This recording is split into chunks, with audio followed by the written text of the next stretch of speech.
So yeah, welcome everybody to Professor Layton and the Azran Legacy. Our story started in a snowfallen town called Froenborg, where Professor Desmond Sycamore invited us to, telling us he found a living mummy, which was quite interesting.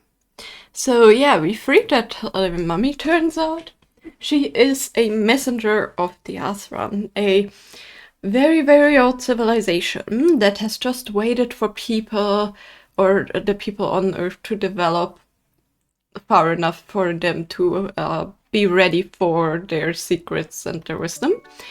So yeah, basically we found out we need to find 5 Azran relics known as X that look like they have weird mustaches, and those are the keys to like the actual place of the Azran or something like that, according to the story. But hopefully also the keys to finding more of Aurora, so the girl's memories. The problem is we have evil people behind our backs called Targent, who even infiltrated Scotland Yard in form of D.I. Bloom, you know, the guy from Miracle Mask, who I said I didn't like from the beginning because he was sus. So yeah, he was Targent scum. They don't shy away from killing people or sending assassins after them. So we always need to be kind of on our toes, need to protect the girl and ourselves.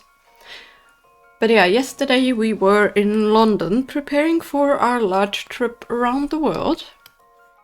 And that is where we're at now. In Professor Sycamore's airship, the Bostonius. So yeah, we're trying to find the 5 keys now. One of them has kind of been found already, because that was like the one Rutledge described in his archaeology book, the same book that already was mentioned in Miracle Mask. So yeah. Chapter 4, The Hunt for the Eggs. The Bostonius is really something. It's like a home away from home, a flying one at that. She should serve us well on the long journey to come. Now let's enter the locations indicated in the Azran Dome into the system. Are you going to teach us how to fly? As much as I'd like you to hold the reins, Luke, I merely want to introduce you to our state-of-the-art navigation system. Now listen carefully. First I'd like you to examine the monitor up there about the flight controls. Choose the destination on the screen and Raymond will set course. If you ever find yourself some distance away, please don't hesitate to call him via the airship icon on the touchscreen. I am confident you will find Raymond quite dependable. He has been an invaluable aid to me over the years. So we just need to touch a destination to set off. How convenient. That's pretty much the same as how the London buses work.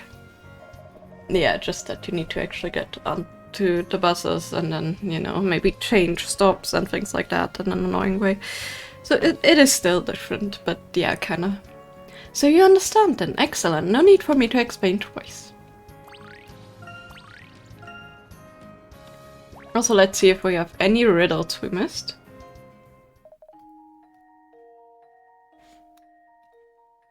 Apparently not. That is excellent, because we're gonna miss a decent bit, I have the feeling, in the future, but hey, might as well keep up the good streak for as long as we can. So we have the jungle, the island, the desert, the hillside, or the walled city. Which one do we want? Should we go from left to right? Where? Stupid sound. Like, there's no reason for you, the microphone, to make that sound from my end. Come on. Stupid neighbors, I should say. It's starting early today. Also, but hey. But yeah, which one should we just go from left to right?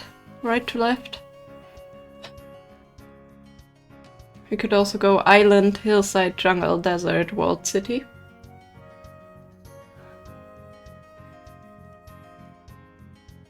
Desert, I fear, should always come later. I guess that's from the Pokemon games, because it always comes later. Let's start out with the hillside. That seems like level 1, you know what I mean?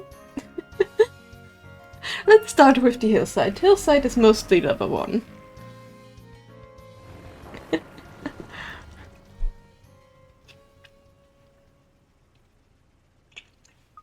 Phew, that was an awfully bumpy journey. I thought the Bastonius was going to flip over at one point. I trust everyone's alright. Of course, don't worry, Raymond. Luke's just a bit of a scaredy cat, that's all. Hey, just because you weren't frightened doesn't mean you can make fun of everyone else. I'm afraid I was unprepared for such a strong headwind. My inability to predict this development is a strain on my reputation. Don't be so hard on yourself. The weather's nothing if not unpredictable. This cable here's annoying me. Hold on. There we go. I'm sensing something. The light of the Azran shines brightly in this area. Oh? You seem really confident about that, Aurora. Yes, it's as though I'm being guided by some powerful force. Well, that's going to be a good sign, right? The Azran are practically showing us the way. I urge you all to take care. I shall be here awaiting your return, as always.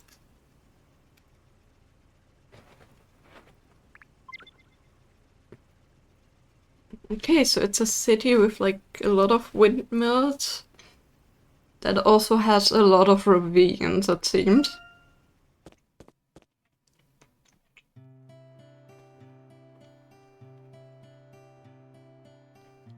As long as the laundry doesn't actually fly away into any of the ravines. Nice breeze going on here. Wow, just look at that view. You can see for miles and miles up here. This village goes by the name of Hookland, the farming community nestled among a range of tall mountains. My word, it's terribly windy. I had to watch the wind doesn't blow my hat clean off. You do well to watch out, Professor. Look at the size of these windmills. Must take quite a gust to get them turning. Seeing things like this is a real reminder of what forces nature can be. It's astounding. And if Aurora thinks there's an egg around here, then I can't wait to get started on our investigation.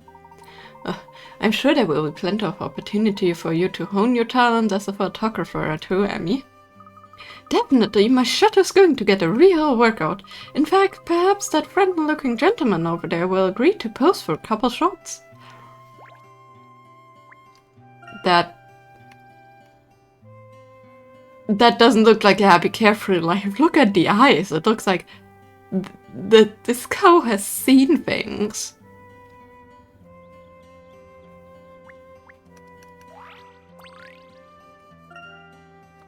Safety hammer.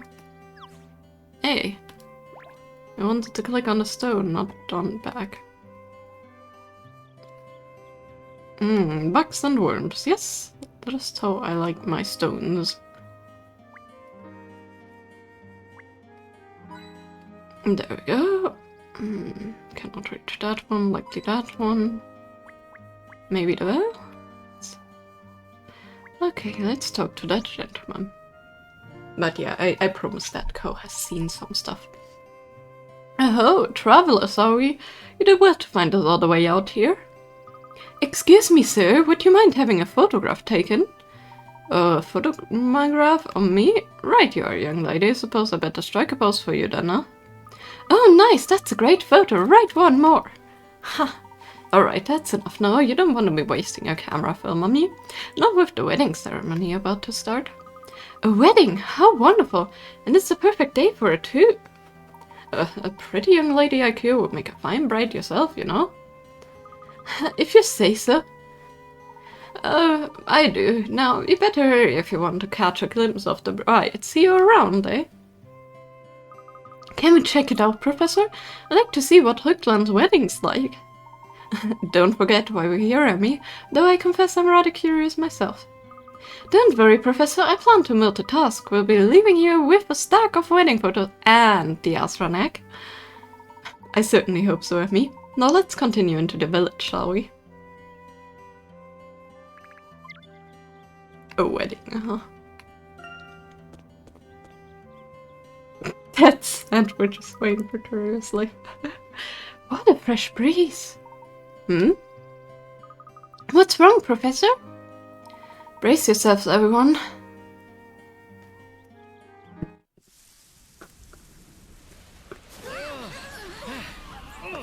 A bit too fresh of a breeze, huh?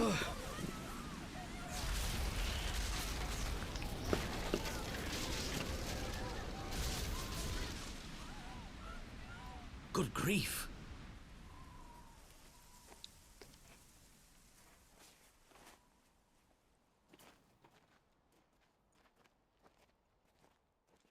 Yeah, they casually removed a couple houses. Ah, phew, what in the world was that? I'm surprised it didn't blow these houses away. Look around, Luke, it kind of did. Did you see the wedding party? They seem completely undeterred by what just happened. To think they would still consider going ahead with the ceremony after witnessing such destruction to the village is astonishing. It really is. Let's find out where they headed, Professor. There must be someone around here who can tell us. But the sandwich survived even though it's swaying like this?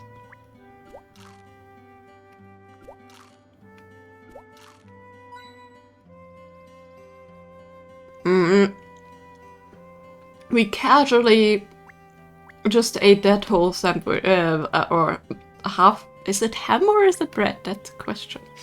Something. But we casually just ate that without anybody's permission. Hello?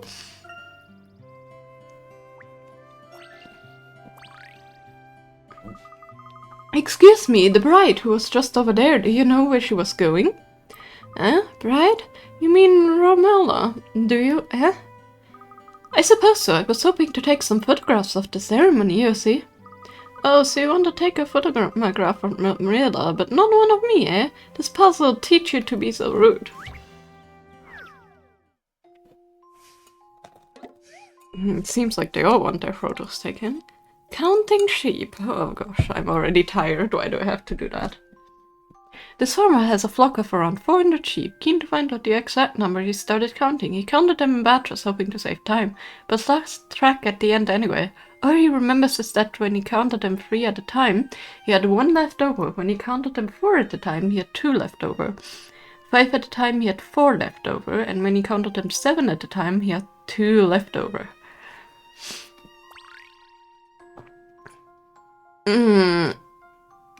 Why does it have to be a math riddle of all things? Ah.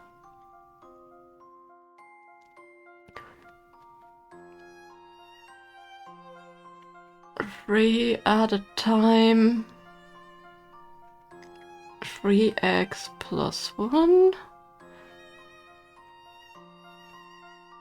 4x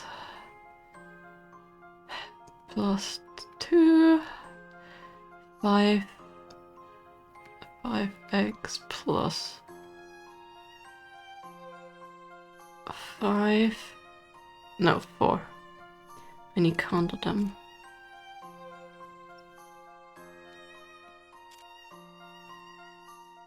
Five at a time, he had 4 left over. And when he counted them 7, he had 2. 7x plus 2.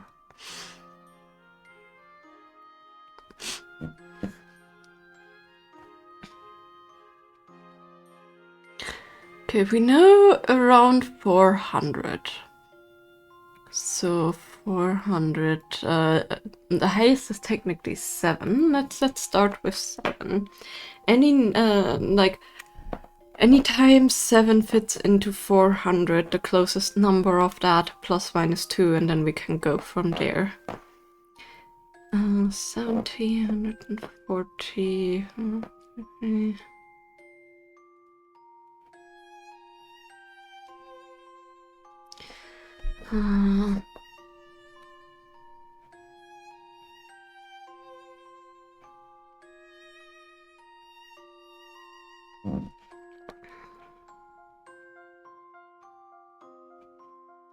That's 5 times 7 is 35, and then 300. That's 350, and then 50 divided by 7 is 7 by 7 is 49.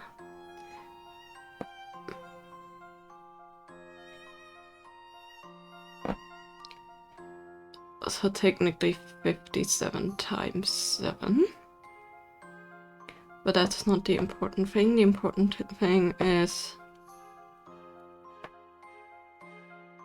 that's like 7 goes to 399. I'll just keep that over here. Plus 2. I mean 5 obviously goes to 400.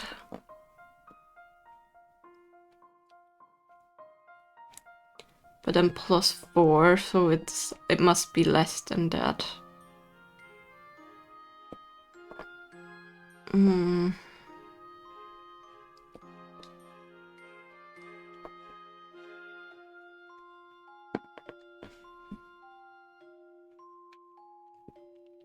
So we have 400 plus 4 technically. It's not like a given kind of thing. Which, you know, that would be 401 and that would be 404, so that's definitely not it.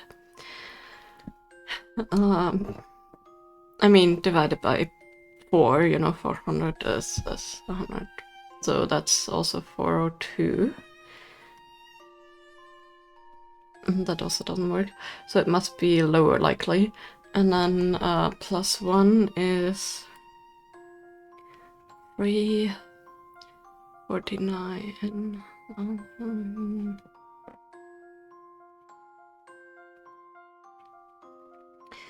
300 and then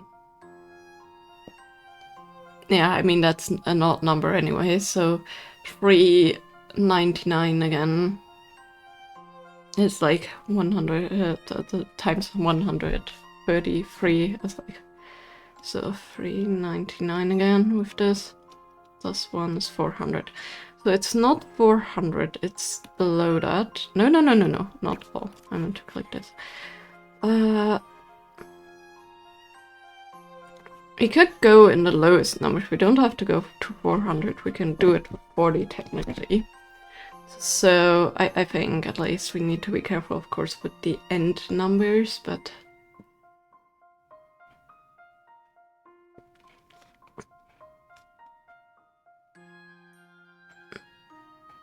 I mean, even if you just have 1, so 7 plus 2 is 9.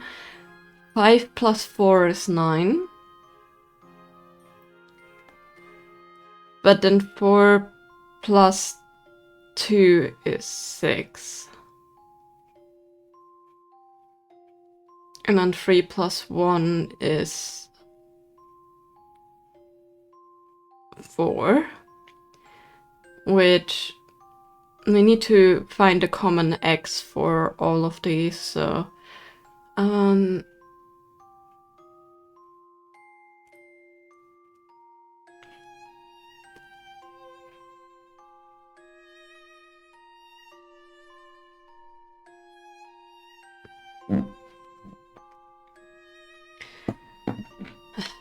if this was, for example, yeah, if this, for example, was 2 times 6 plus 1 would equal 7, wouldn't be enough for this.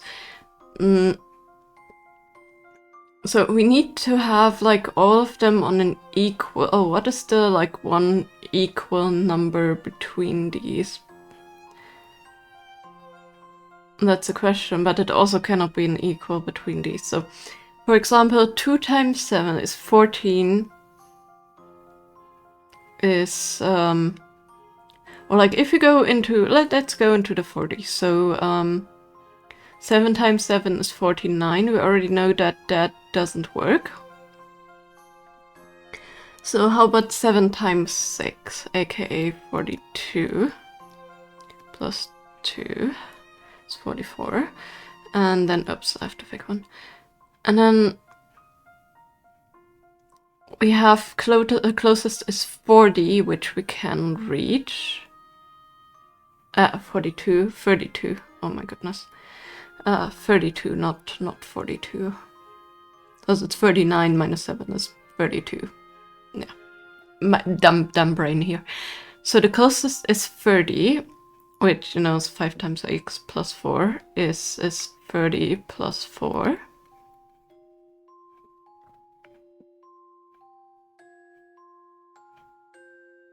And then we have, for example, this one goes up to 32 times 8 plus 2.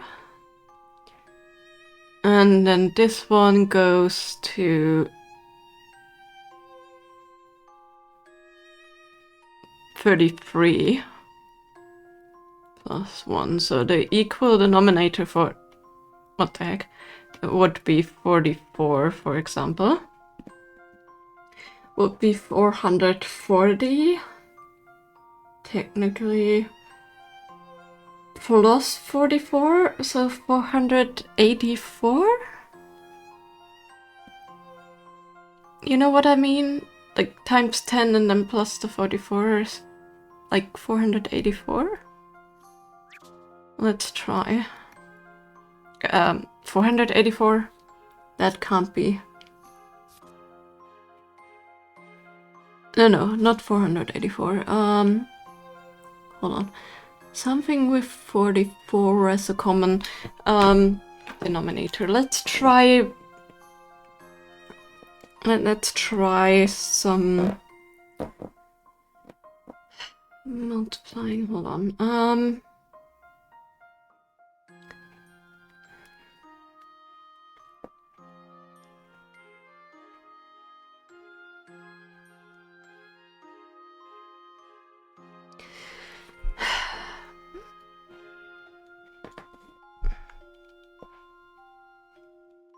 How about the multiplier of 44?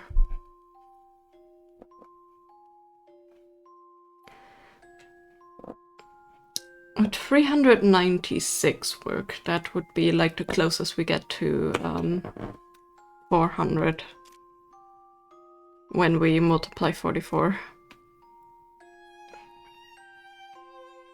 So let's see. 396 divided by 7, I pulled out my calculator just now, is 56. 56 times 7 is 392. Okay, so it's not 396, because that would be 392 at its closest. It would be 394.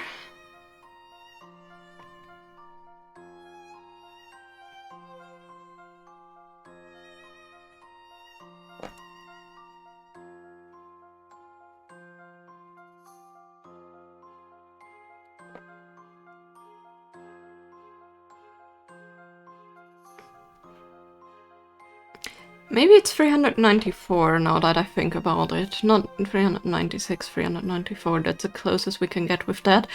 Because 5 times 78 plus 4 is 394. And then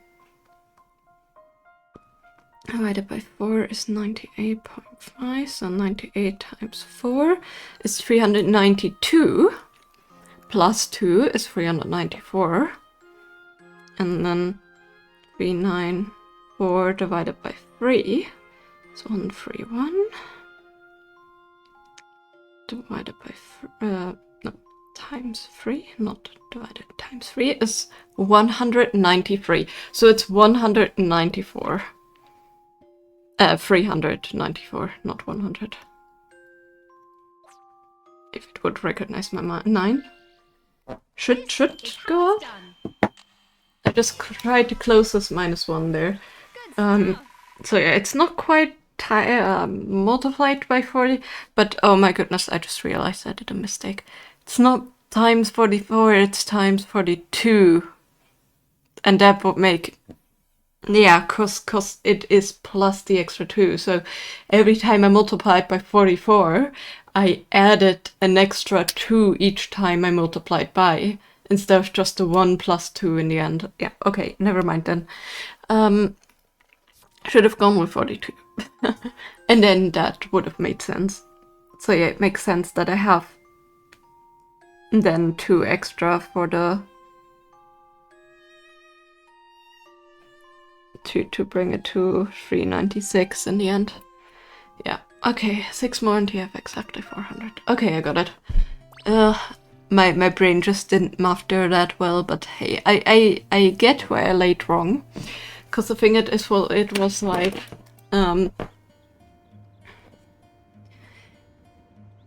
times 9, I think, hold on. Not divided by, yeah, 396 is 44 times 9. The thing is, that means we have 9 times 2 is 18. Obviously divided by 7, that doesn't work. But we also don't have a rest of 2. So if we had used 42 times 9, we had 378, and then the rest of that can't be divided by 7. So yeah, it was my fault. I got close enough though to solve it, so...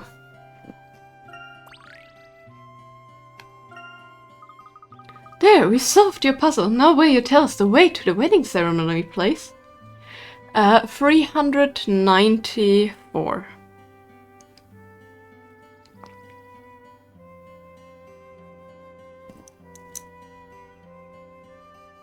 Mm-hmm.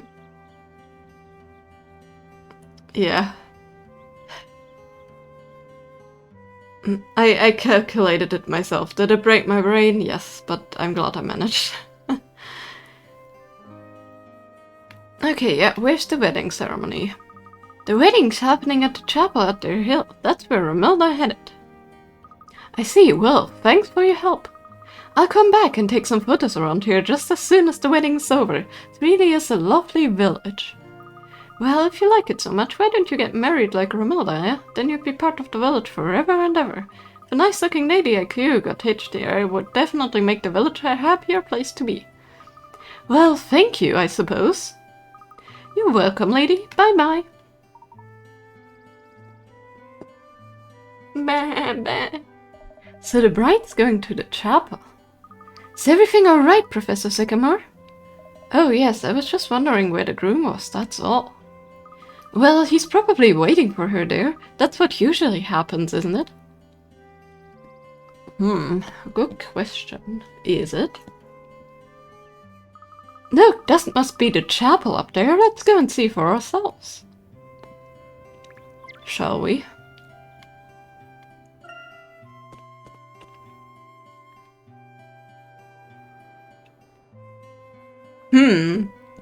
That looks suspiciously little like a chapel.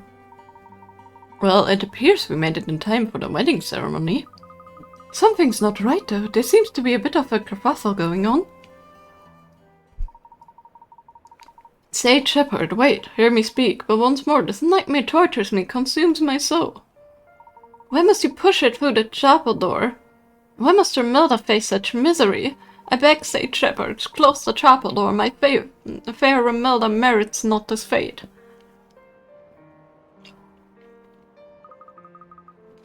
Julian, stop it, would you? Romilda, though you say this is your will, it truly cannot be what you desire. Deny this custom and refuse its aim. Listen, I'm happy. I clicked away on that on accident, got jitter fingers. So I guess this is it. Goodbye, Julian. I know it doesn't seem like it now, but you'll be happy again someday. I know it. Is that supposed... Hold on. So she's marrying no one? Romilda, this cannot...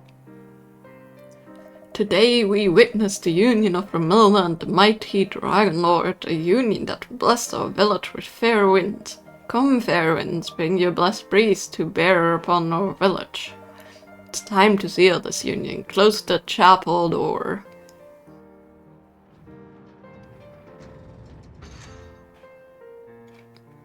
So she is a sacrifice more than anything else? Hello?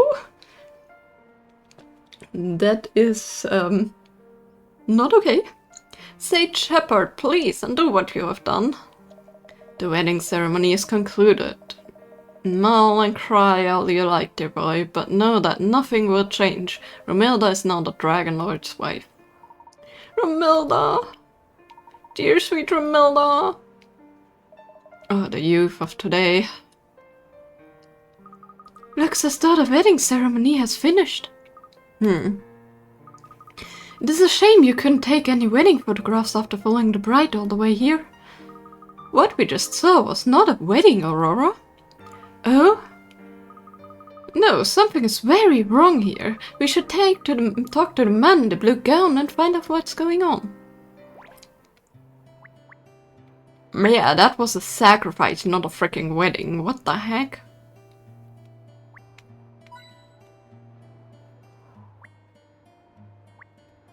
Let's casually just sacrifice the wife to be trapped into this strange temple for all eternity so we get good wins. What the heck? Sorry, they're living in a decently modern world. So that shouldn't be possible there. Bless you, travelers. Thank you for visiting our village. The ceremony is now over, but please stand around and enjoy the local area. Actually, I was rather hoping to ask you about the ceremony we just witnessed. You see, I was planning on taking some photographs, but that wasn't like any wedding I've ever seen. Photograph of Romilda? Well, I'm afraid it's a little late for that, dear girl. Romilda is now married to the Dragon Lord. His soul shall soon depart this chapel to blow us a fair wind through our village. Her soul shall depart? You mean she will die? You sacrificed her. How could you do such a thing? My dear ladies, you witnessed the vicious whirlwind that struck the village moments before the ceremony, did you not? Yes, at first was quite frightening. Never seen anything like that before. That whirlwind was a manifestation of the Dragon Lord's wrath.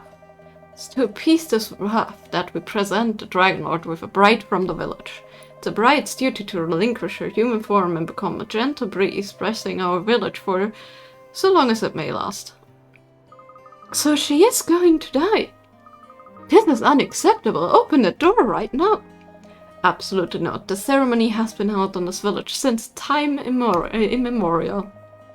Do you truly think we'd allow some puerile?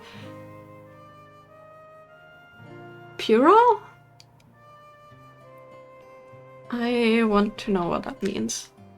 Tourist girl to come along and ruin everything by opening the chapel door?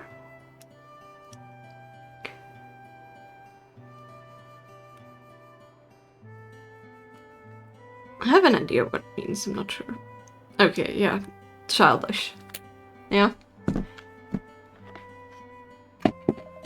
I would advise you to forget that you have seen here, dear girl. Forget all about this village and enjoy the rest of your trip. Ah. Look how thick the door is. That's no chapel, it's a prison. And though the man implied this is an ancient ceremony, I find it hard to believe there's a connection to the Azran on this. This isn't the time to think about the Azran, Professor. What about the poor bride? If we don't find a way into that chapel, she's going to die in there. We can worry about the egg later. Stay calm. I mean, I understand how you feel, but we should first consider our options before doing anything rash. But Professor Everyone, please listen. I sense it. I can sense the force of the Aura Stone. It's coming from inside the chapel. Huh? Does this mean... There's more. There's another force inside this chapel, something more powerful than the Aura Stone. Something related to the Azran? But surely this chapel was built long after the demise of Azran. How can the two possibly be connected? I don't know. Well, there must be some connection. Aurora wouldn't be sensing something here otherwise. Either way, I still think that brides are top priority. At least now we have 2 reasons to find a way into the chapel. I suppose you're right. Let's start asking around the village for more information. Hopefully someone can point us the right direction. I really hope so. Hoogland is home to a disturbing custom in which a young lady from the village is selected to be the Dragon Lord's bride and locked up in a local chapel as part of their wedding ceremony. Why on earth do they persist with such a tradition? The people of Hoogland seem to think that the whirlwinds affecting the village are a work of certain Dragon Lord, or they're just a work of the Azran forces, just like the planes crashing on the in the Village with the boats, the fishing village? Okay.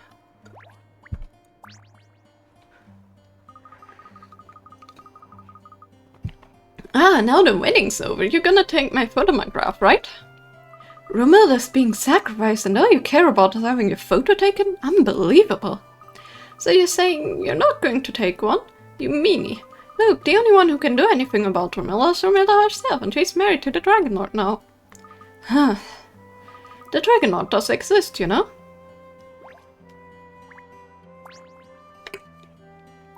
Romilda's someone we can all be proud of. I've never seen a bride so willing to serve the village. Good on her, I say. Do you really think she's serving the village, sir? Of course she is. Locking someone up in a chapel make the slightest bit of a difference to how windy it is around here. I always thought your traveling types were a bit dim. What do you want from me? A scientific explanation? Explantation? Ugh, it's so hard to read this, like, weird English. But the bride dies! Don't you realize what you're doing is wrong? Try and imagine something for me, boy.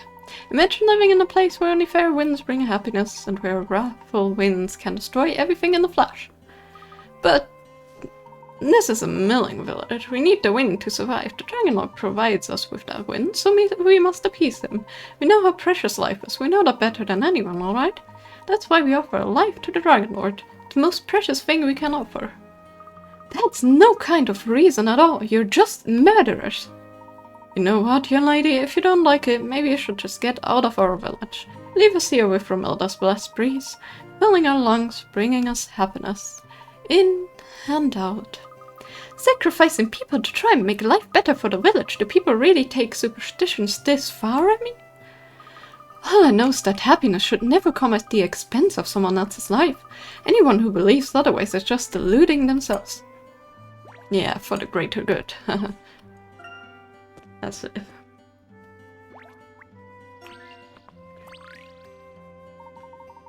I can't believe that silly Romilda stopped to talk to Julian in front of the chapel. The Dragon Lord will have been irked, I'm sure. Excuse me, madam. I wonder if I could trouble you for a few details concerning Julian and Romilda. AKA Romeo and Juliet are traversed with different names, you know? Goodness me, no, I can't talk about something like that with someone from outside the village. Well, we saw them both talking outside the chapel. How embarrassing they are. How dare they act like that? These antics always were a disgrace to the whole village. Appalling. Do you really think so? Well, of course I do. Who wouldn't? Don't you think it's more appalling that you're carrying out all these outrageous ceremonies? Sticking your nose into village business, are you? Want to know about our customs? I assure you, madam, we're simply planning to write a big article about us, I bet. I've seen your journalist types before, always sniffing around. We're not sniffing around for anything. We just want to find more about the chapel so we can go and rescue Romilda. Be quiet, will you? We will not talk of such things. Who do you think you are storming in here trying to change our way of life? I demand that you leave this instant. If it weren't for this puzzle I need solving. Yeah, sure. I'm sure that's good. Pampering your pets. You decided to give some treats to your pets who are all like different things, but you've forgotten that each animal likes. You sure A likes either ice cream or chocolate, and B likes pie or ice cream? C likes either pie or chocolate, and it's either A or D that's ice cream fan. Unfortunately, you have no idea which pet likes cake. Okay, either ice cream or chocolate. Pie or ice cream. Also certain C likes either pie or chocolate.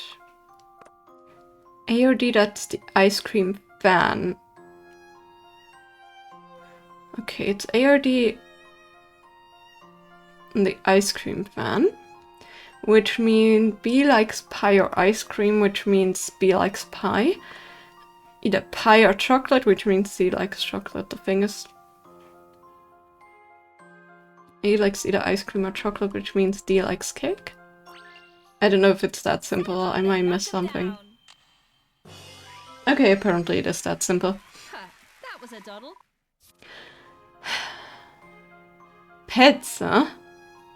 Turns out the pets weren't pets at all, just a well, really not one of those treats is suitable for animals. There is animal pie recipes and animal ice cream recipes. Actually, there's some animals that would love to throw down on frozen fruit, so, you know. And there's dog-friendly chocolate, so, you know. I had a feeling you'd be able to help me. You journalists are supposed to be good at giving people what they want. I'm sure you refuse to believe me, but we're really not journalists. Madam, please, we only wish to gain a better understanding of what took place here in the village today. Alright, you got honest eyes. I'll tell you what's going on. Romilda and Julian were engaged to be married, you see. They've been going out for years. Oh no. A lovely couple they were. I'm sure they'd have been very happy together if it weren't for the ceremony business. This village lives in fear of the Dragon Lord, you see. That's why we make sacrifices. I know, the very idea of it is awful. Where's Julian now? You'll probably find him near Swindmill, won't you? Now, though, the poor boy will be nigh on inconsolable. Many thanks for your assistance, Miss Beatrice. Now, if you better move along. People will get suspicious if they see me talking to you. Let's head to Julian's Windmill. We need to have a word with him. Clearly. Man, that's dark. Okay, so this large one is this. Impressive.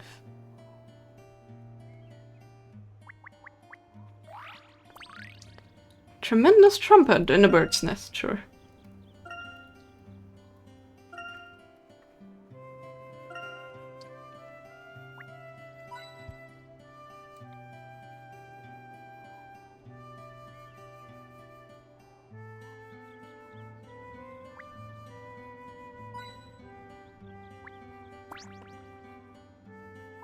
Hello there, Julian, I presume? You were outside the chapel, were you not? We have no time for idle chat. Why not? What are you doing? You must know I wish to lick my wounds. Romilda putting such a bitter sorrow. I don't believe it. Romilda's life is in danger, and all you can do is stand around moping. Did you not hear the words that left her lips? She gladly weds the wrathful Dragon Lord. Sight, she casts me into darkness deep. No greater, clearer sign can she show. For me she holds no will, no need to love. Yep, it's definitely Shakespearean. You don't really believe that, do you? Oh, woe's me. Poor Julian has just endured a genuine harrowing experience, Emmy. Doubt we'll be able to reason with him right away. But Professor! Our apologies, Julian. Romilda, gentle sweet Romilda. Look, Julian, why don't you come with us to rescue her? There may still be time if we go to the chapel straight away. But with keen eyes the chapel they do watch, and the shepherd surely shall not let us in. It's all futile. I beg you, strangers, leave me be gone, for I am not the hero you require. Julian is going to need a little more time to pull himself together, it seems. Well, in that case, we just have to find a way into the chapel by ourselves. My thoughts exactly. What's that thing and why is that there?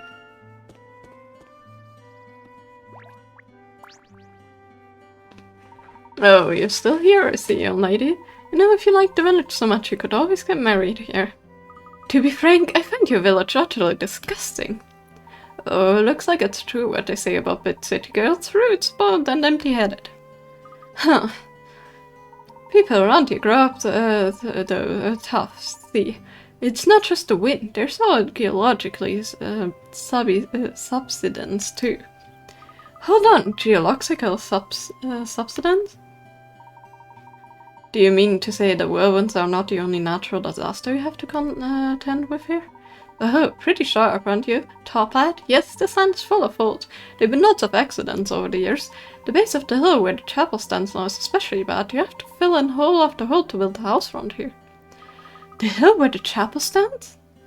That's right, the whole thing is riddled with holes and tunnels all the way around. Building around there is a real nightmare. That's why everything's so higgledy-piggledy up there, see? And that's why city types can't handle it. Is that so? Many thanks for the information, sir. Your words have been most enlightening. I cannot read today at all. Oh my goodness. No, always happy to help. Not to boast or anything, but there's no one who knows more than me about this village. That was pretty interesting, wasn't it, Professor? Who'd have thought the chapel would be surrounded by tunnels? A surprising revelation indeed. Surely it's no coincidence that the chapel was built in such a spot. I believe there's an extremely high possibility that one of those tunnels will lead directly into the chapel's interior. Wow, really? But I can't see any holes or tunnels from here, Professor. Say, why don't we take a look at the other side of the hill over near that forest? Perhaps there are some tunnels over there. A fine idea, Remy. My only concern is that we may get lost among the trees if we head there without a guide.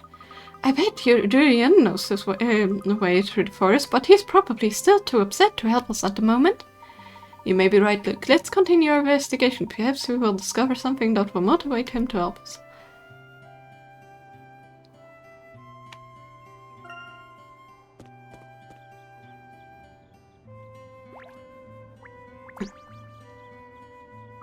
I'm ready to have my photograph taken any time. Do it now before you're running out of camera phone.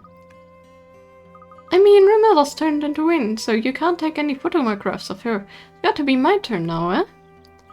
And locking someone in a chapel is supposed to turn them into wind, is it? You don't think it's true? Well, it is. The bride turns into wind. Everyone knows that. I've even got proof when the ceremony's over. See, and everyone's forgotten all about it. Old Shepherd opens the door. The only thing that's left behind in the chapel is the bride's wedding dress. I saw it with my own 2 eyes. Her wedding dress? That's right, lady. Well, not just the dress, the shoes, the veil, all that stuff, just lying in a pile on the floor. Which means the bride's turn into wind. There's no other explanation, is there, eh? Bah. So the bride just disappeared completely? Bones and all? Oh, I don't want to think about that, what happens in the chapel. Don't be silly, Luke. We have to find out what happens to this woman. I have a horrible feeling that someone is watching us. It's okay, Aurora. You got nothing to worry about when I'm around. We'll only arouse further suspicion if we start to act rashly. Let's collect a bit more information and go and talk to Julian.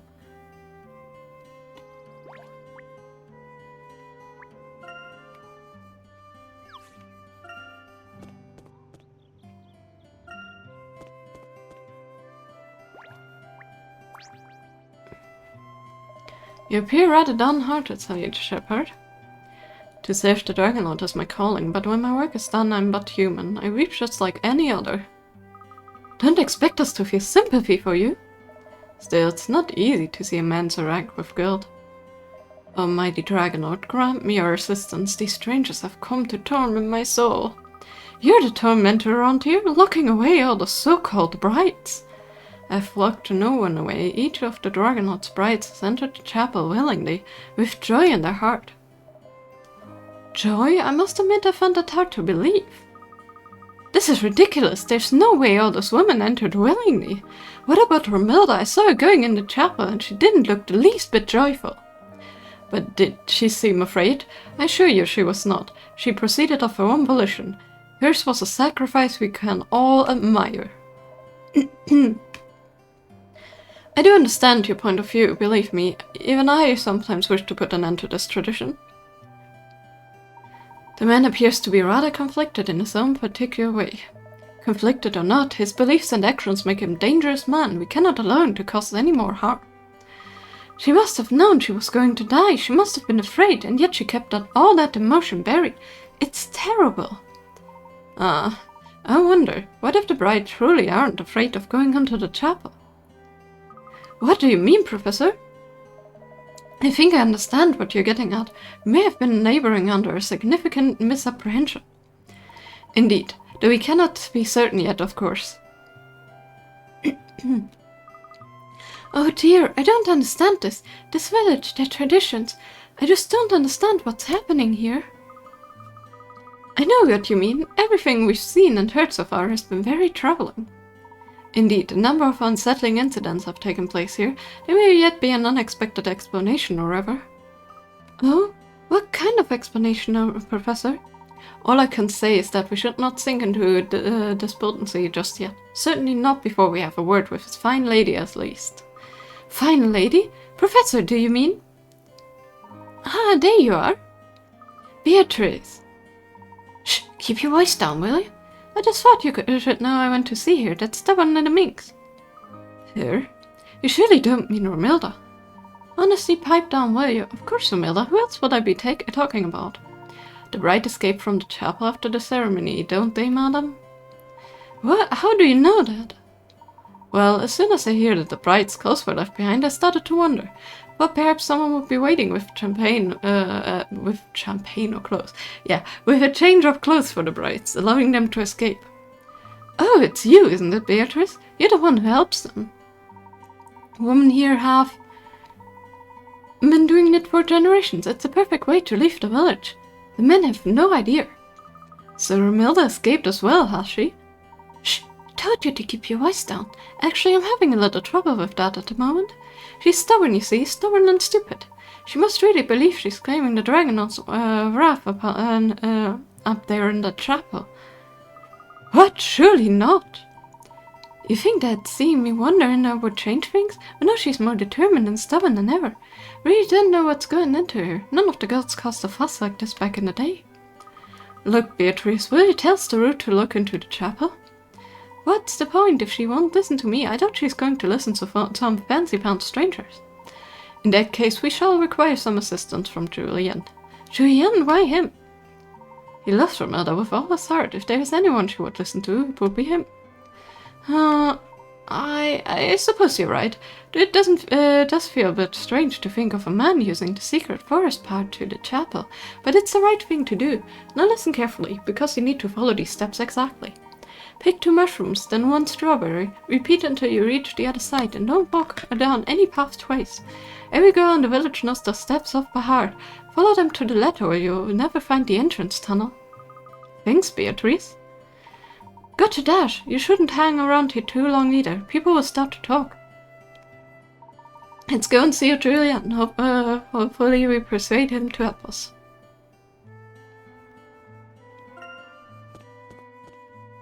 I hope so too.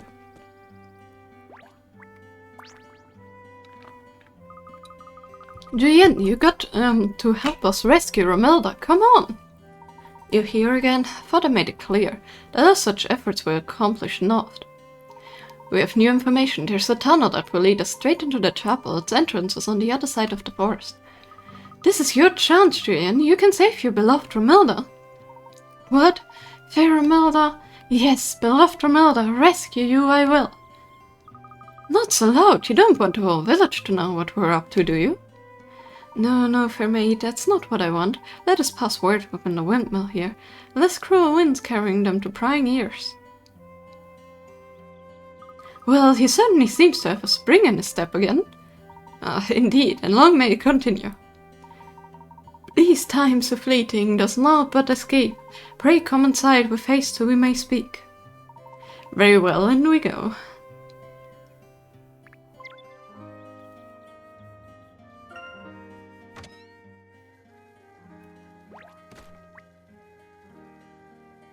Did she just... That was weird.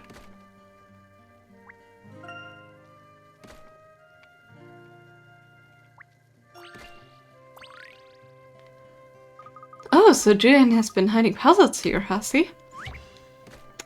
Well, let's solve them then. 76 troubled waters, that's a lot. The bridge across this river has been destroyed in a storm, leaving the local villagers stranded. Can you help them create a makeshift bridge out of scrap material? Beware, the pieces of the old bridge are blocking the river, so you won't be able to dump the scrap material in some places. They're, I guess, fastened.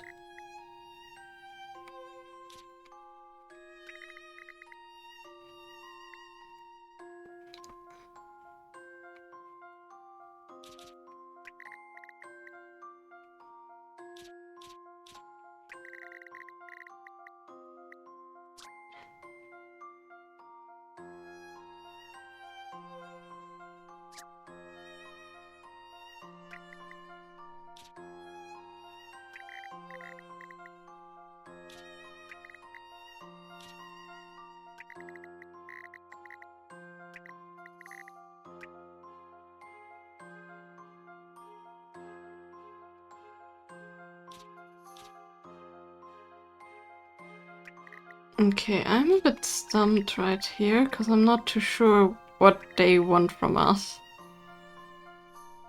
And in what way, you know what I mean?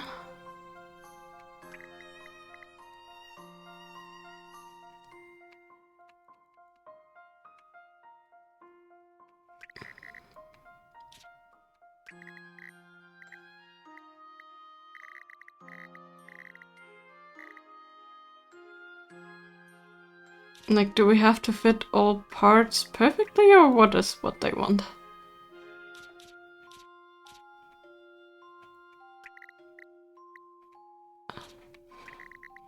Because we need to fill in this thing completely? Question mark? Ah, yes, okay, we do have to fill this in completely indeed. Okay, okay, I see what all the parts are.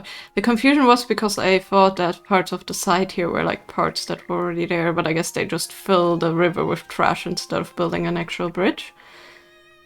Isn't that lovely? Hey, a bed! That's where Zelda making bed bridges comes from. That's stupid. The villagers should be able to use this makeshift bridge for the time being. Still, be good to get the real bridge back in action as soon as possible. Yeah, especially since the river cannot pass through that much. And it will break apart from that anyways. Well, that's a puzzle done. I do hope Julian wasn't saving it for a rainy day. I mean, you can still solve it if you don't, like, write it down or anything. So here's water running down there, no, flour running down there, being pounded and then made into dough, I guess. Also nice. And chest and firewood. And the lamp, that's definitely not gonna have a hint coin. Hey, look, the bread is almost done, and there it's the next one in. Good to see you on high spirits here, Julian. My spirit rise, but fear still clings on tight. Please, tell me quickly of this forest path. Of course, though we must remain vigilant as we go through the forest. The earth beneath our feet could crumble at any moment. Be not concerned, comrades, for I shall lead. No man knows the land better than Swain. Is this a shovel which I see before me? The handle toward the wall. Come, let me clutch thee. Oh man, what a way of talking. Just a moment, Julian, we haven't even explained the route yet. The route? Ah yes, the route of which you spoke. Perhaps you could illuminate me now? Pick 2 mushrooms, then 1 strawberry, and repeat until you reach the other side. And don't walk down any path twice. Though it eludes me how you know such things, I have no time and no desire to ask. Onwards, I must learn of Romelda's feelings too. I need to hear of them with my own ears. I'm sure you will have the opportunity to talk to her at length about such matters. This dilly-dally serves on naught, kind sir. Let's make haste for fair Romelda waits. Not how the bread just actually sits inside. That's totally how bread baking works, you know. Alert me when you're prepared to go, then the trade to Romelda we shall take. It's really exhausting to read some of these speaking from the village, especially if they're like so swapped around, you know what I mean? Your preparations are complete? Good news. Romelda, love, we make our way to thee. Julian, there's something I need to tell you. Pray tell, good sir, what need you say to me? We have a long and difficult journey ahead of us. If something happens on the way, you need to be prepared to go and rescue Romelda alone. Do not falter, Julian. Once people are gone, they cannot come back, no matter how much you want them to. Fear not, kind sir, for my Romelda sweet, I happy will go to any length. But hark, the trees we seek lie up ahead. The way may be unclear, but I'll be strong. My feelings for Romelda as my guide shall cut through the forest until I find a hole into the chapel. Yes, I foresee it shall be a steep drop, but I need to only leap down and... On second thought, it may be best to make sure Jane stays with us. We don't need another missing person to worry about. I agree, the poor man's probably going to get himself stuck in a ditch if we leave him to it. Come on, Julian, we'll help you find the route through the forest. Such joyous news, now follow everyone. We'll find that entrance in no time at all. Romelda, my sweet, we make haste for thee. Well, you can't fault this enthusiasm. What a handful of work. Fruits and fungi, huh? Our lost hero Julia must lead everyone through his forest and into the chapel. One wrong turn though, and they'll all be hopelessly lost. Pick 2 mushrooms, then 1 strawberry, and repeat until you reach the other side.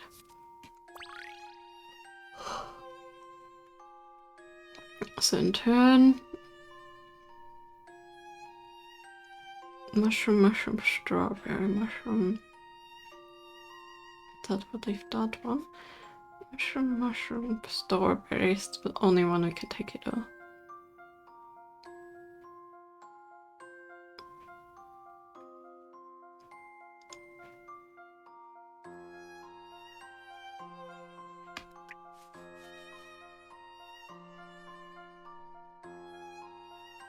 We can either go this way, this way, this way. Let's try this one.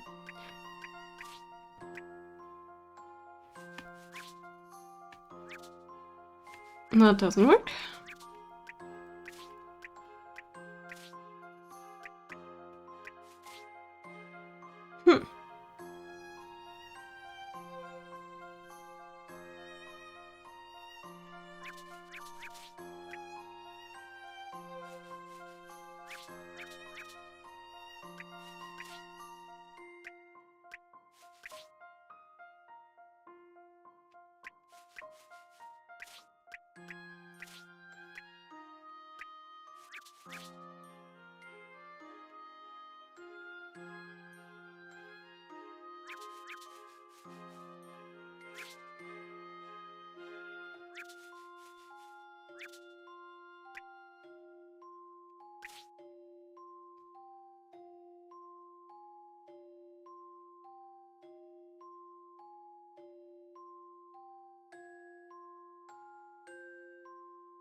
That's until you reach the other side, so it doesn't matter. You could have just finished here, I guess. It doesn't matter if you pick up all of them, I guess.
That should be it, right?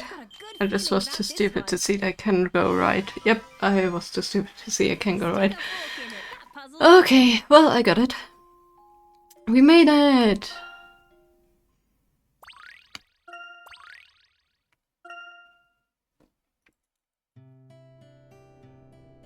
This must be the entrance that Beatrice was talking about. A tunnel here in midst of trees and hills. The light of the Azran, it's getting stronger. Well, in that case, we better hurry.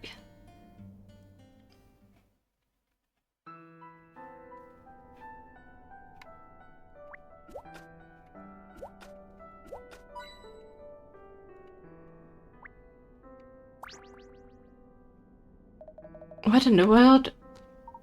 Alas, the trail's blocked by boulders, great. But that must be the path that Beatrice took. What happened here? The passage has collapsed. Beatrice took quite a risk in coming through here. We got to do something to move these rocks out of the way. Professor, or we'll never make it to the chapel. Stand back for me, I shall take care of this. With spade in hand, I clear the path of rocks.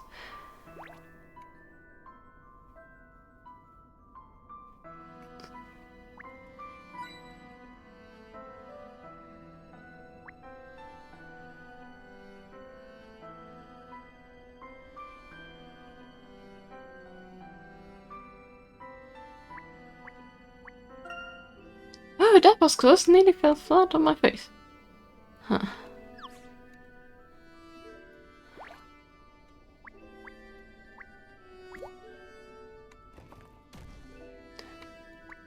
Ah, how about that? Well, they do be strong to move those. Damn. Satisfying to watch, though.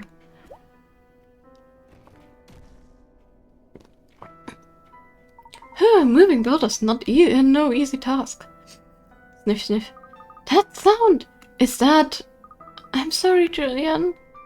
Sweet joy, it is true, Romilda, she still breathes. Let's hurry.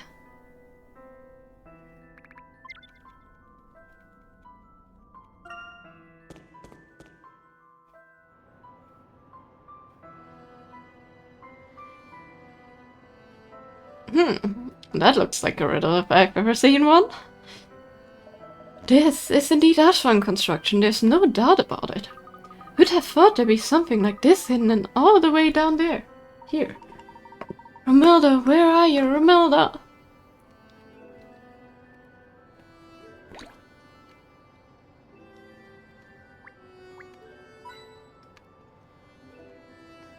There's been a different speed. Interesting.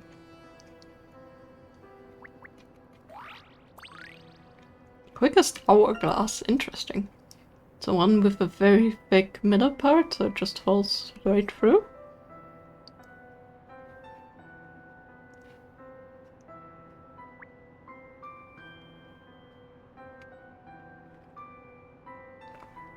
Doesn't seem to be anything else, so let's talk to her. Oh, Romilda. Julian, what are you doing here? Julian's come to rescue you, Romilda. No, you can't be here. Got to go. I'm married to the Dragonlord now. Don't be so naive, Romilda. Listen, we've come all this way to save you. Let's hurry up and get out of here. I can't. I'm staying here. My fair Romilda, think of what you do. What sense makes it for you to end your life when you know, well, this customs is absurd? The Dragonlord has wed so many times, yet nothing changes. Never shall he stop. You surely see that locking people up does not provide us with the peace we seek. Yeah, but even so, it won't be for nothing, you know, if I die. Romilda, please, whatever do you mean? I'm not going to turn into wind, and I'm not going to run away. I'm going to die here and leave my body behind for everyone to see. Then they'll all realize the Dragon Lord doesn't care about these human offerings. Romilda! Don't you get it? If I do this, it'll put a stop to these horrible ceremonies and the people of Oakland will finally get some peace. I'm really sorry, Julian, but this is how it has been to be. Romilda, no, this any need not be. Romilda, please. No, he's the idol that they worship, so I shall see it gone and our village freed.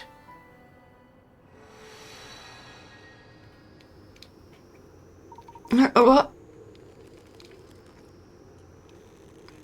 And there goes the shovel. It's magnetic force. Long.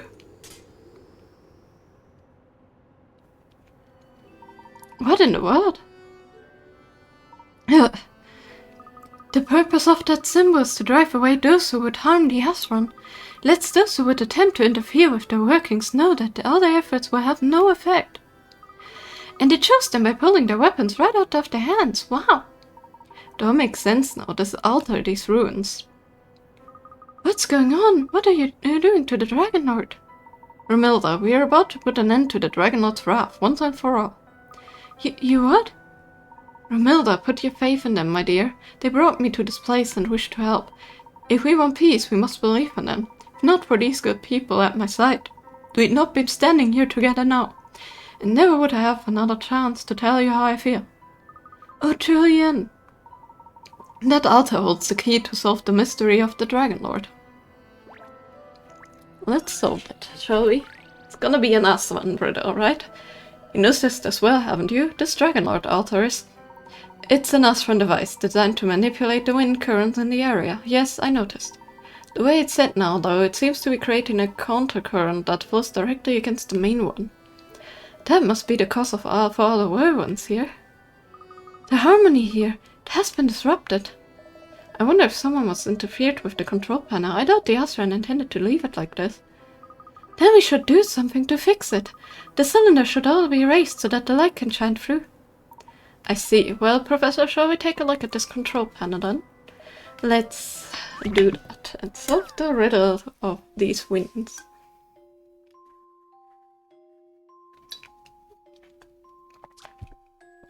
The control panel for the device has 9 buttons, 1 for every cylinder. Pressing a button activates total 7, starting with the one corresponding to the button pressed and then followed by every second and clockwise direction. All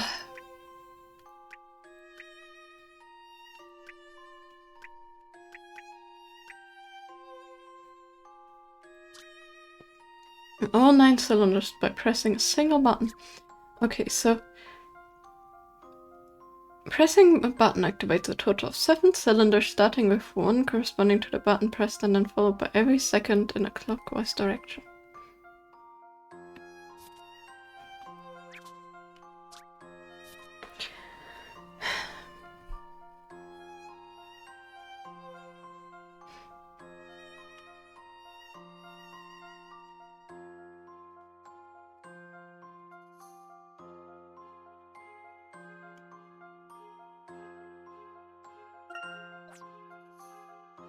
One, 2, 3, 4, 5, 6, 7.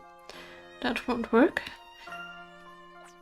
1, 2, 3, 4, 5, 6, 7. This one would. Is it that easy? Is it really that easy? Apparently. Let's shed some light on I always forget that there was a reason why this game didn't make me want to replay it that much. The device should work properly now. Some of them make you think more, some of them are so freaking easy. That light, what's going on? The imbalance has been rectified and harmony is restored. All is as it should be. Are you...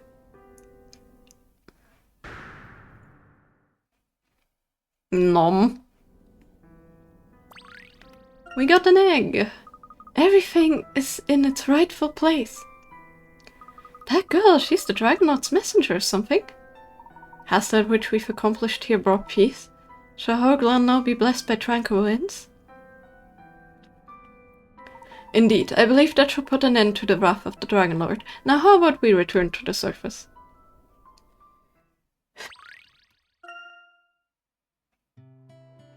This wind. Something unusual has taken place, and something unusual takes place still. Where are the noises coming from inside the chapel? Shall have to open the door and see for myself.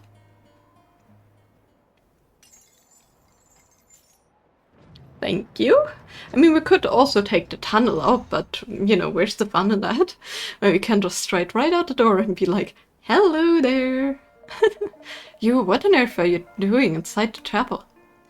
Sage Shepherd. The Dragonaut most wrathful winds do ceased. I tell you, with our triumph comes great joy, for fair Romilda's life has been preserved. What do you mean, dear boy? What has happened? The altar in your chapel was built by an ancient civilization.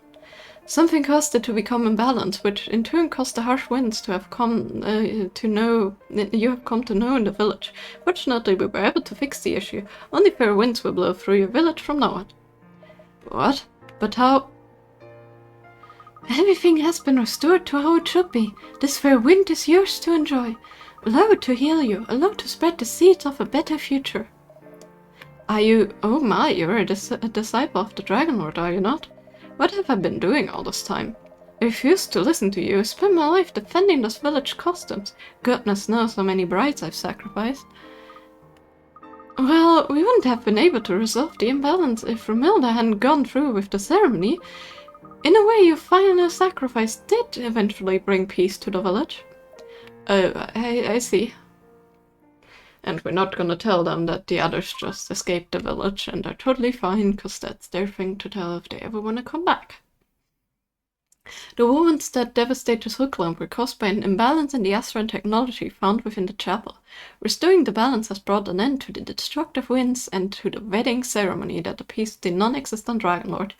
I'm glad that the people of Hookland will at least give up on this unsavory tradition. I hope they will. In debt to you I shall forever be, for were it not for your heroic deeds, this fool would have no love, no home, no peace. I really owe you.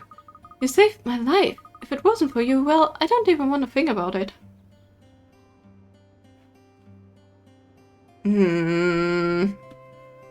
Nope. You're not gonna be seen, message. Lovely bots. I really owe you one. You saved my life. If it wasn't for you, well, I don't even want to think about it.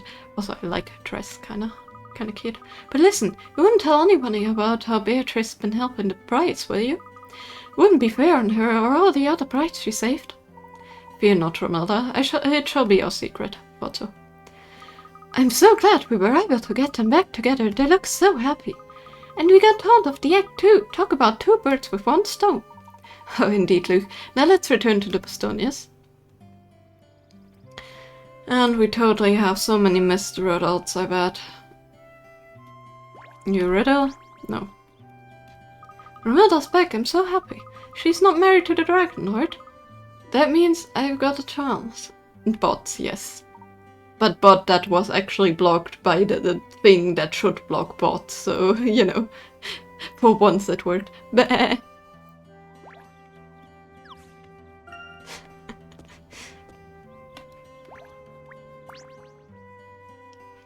Well, thanks for everything. Looks like those two can enjoy a bit of happiness now. So can the rest of the village, for that matter.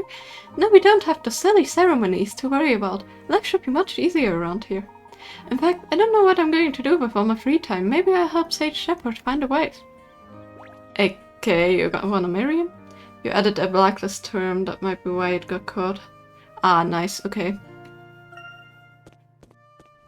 Yeah, I did one or two of, as well at some points, but yeah. for some reason they still went through. I wonder if that was like a thing of it not recognizing that I did. A warm welcome back on board. I trust you breezed through your investigations. I wouldn't say it was that easy, but we did manage to find the egg and even some Azran technology that still works. My word, who'd have thought it? The winds in this area have calmed as well. Perhaps this village has found peace at last.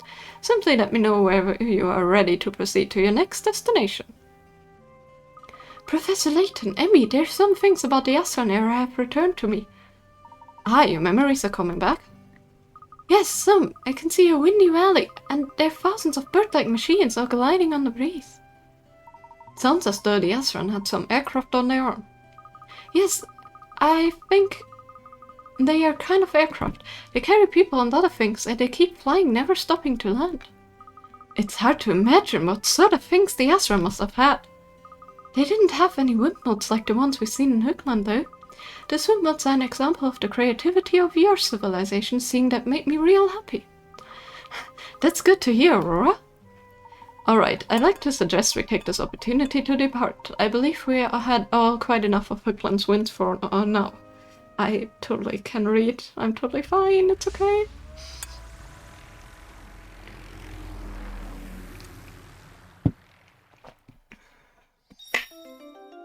Off we go. Also, that's kind of a sweet end, although that guy with the sheep is kind of weird. But the sheep's cute.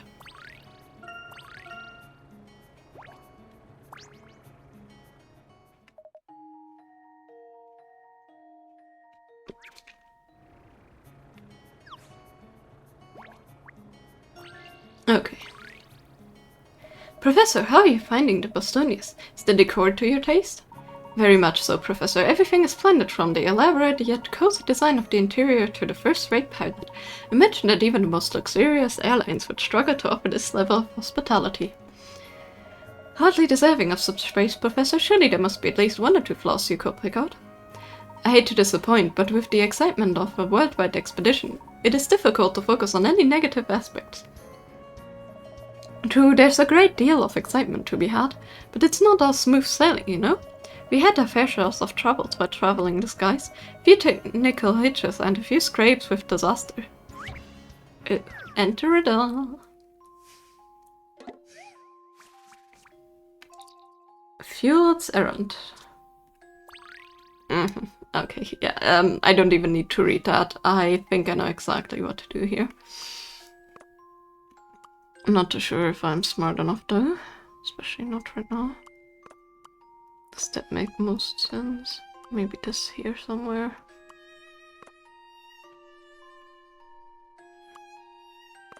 I don't know. Cannot turn them or anything.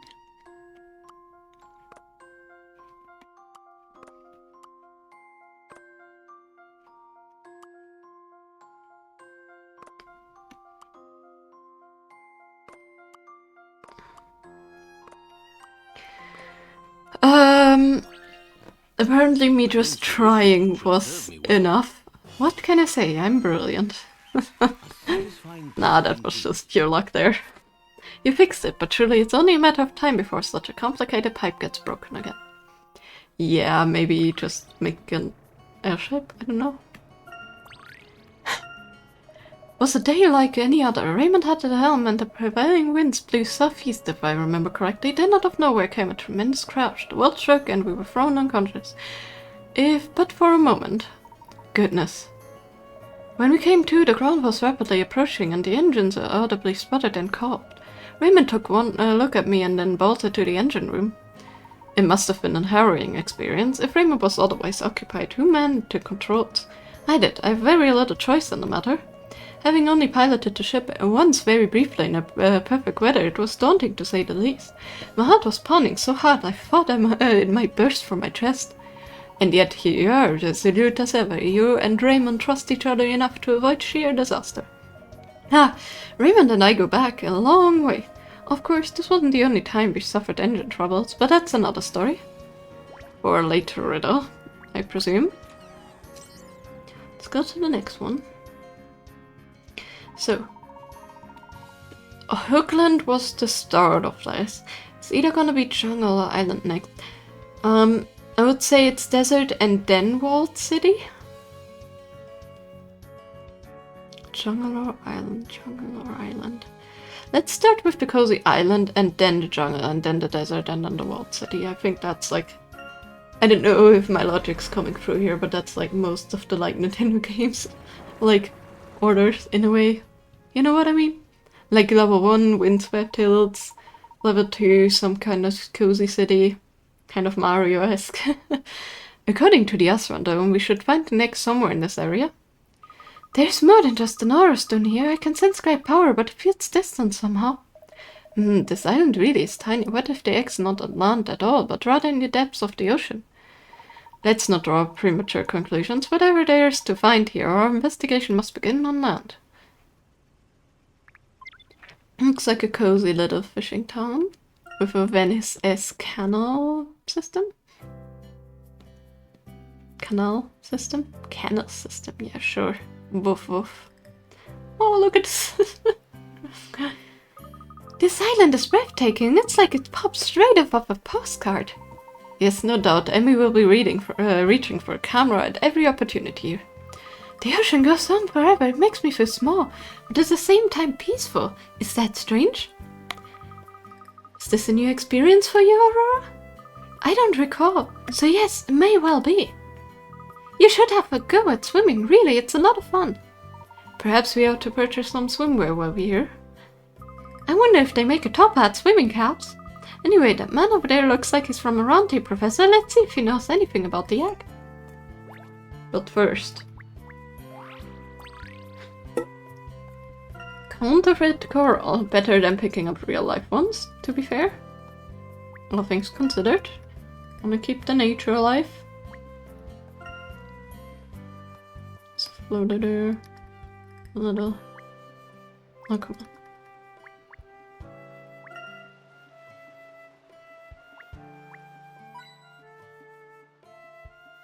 Coconut or butterfly? Butterfly.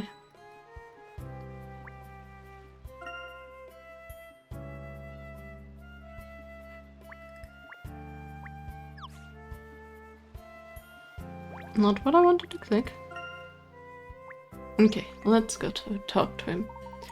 Stretch, 1, 2, 3, hold, 1, 2, 3. Excuse me, sir, we're wondering if you could help us with something?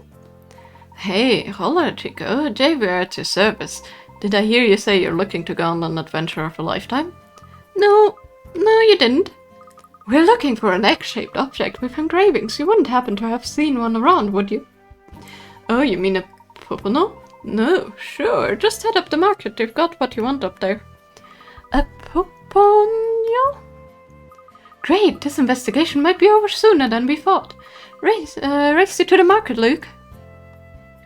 I don't think they're gonna find what they were actually searching for like that. I have the feeling we need to go up the hill and back or something to find what we're searching for. Charming though, very charming and very Venice-esque. Or Water 7-esque, just with less water.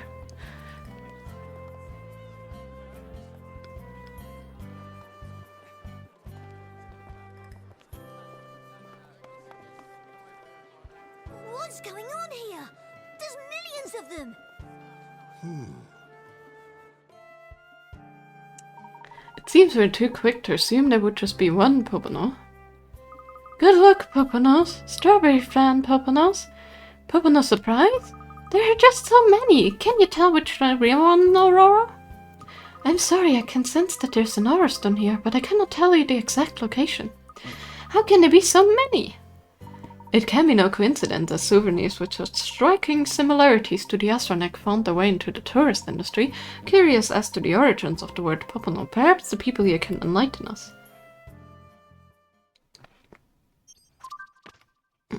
The shops and market stalls of San Grio are full of items called Poponos that bear an uncanny resemblance to the Azran eggs. Everyone on the island seems fond of these Poponos, but what's the real story behind them?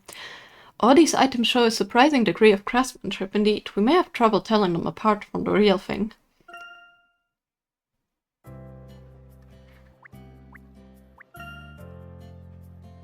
Necklace, keyring, you name it, you can get any egg version. Even robo-shaped, it seems. Oh, there's our kitty cat. Or a kitty cat, I should say. That's an interesting drawbridge.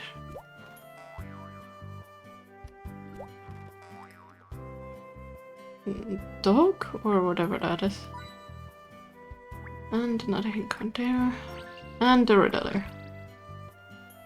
Isn't it odd how they squeeze so many boats into such a narrow waterway? We got boats in my hometown as well, Aurora. That's where I learned this cracking boat puzzle. Why don't you give it a try? Also, I'm whipping Luke's voice, I know that, but it's hard to talk this kind of I want to try out trouble. Set of triplets who are friends of yours have invited you to join them for a day of boating on the lake. 3 of them are identical, so you thought you'd be able to spot them all straight away. But there's one you just can't find. He must be hiding on one of the boats, but which one?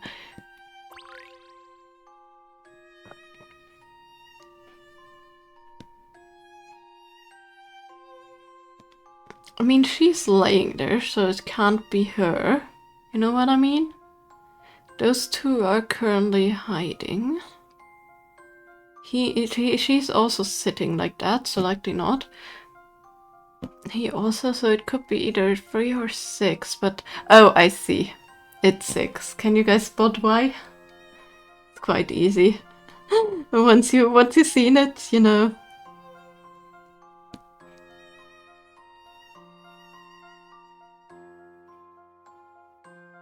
Okay, I'm gonna solve the riddle. 6 is sunken a bit more than anybody else. I'm fairly sure about this. It's the weight. What? No? Then how does it work? This one in some depth. Yeah, isn't that...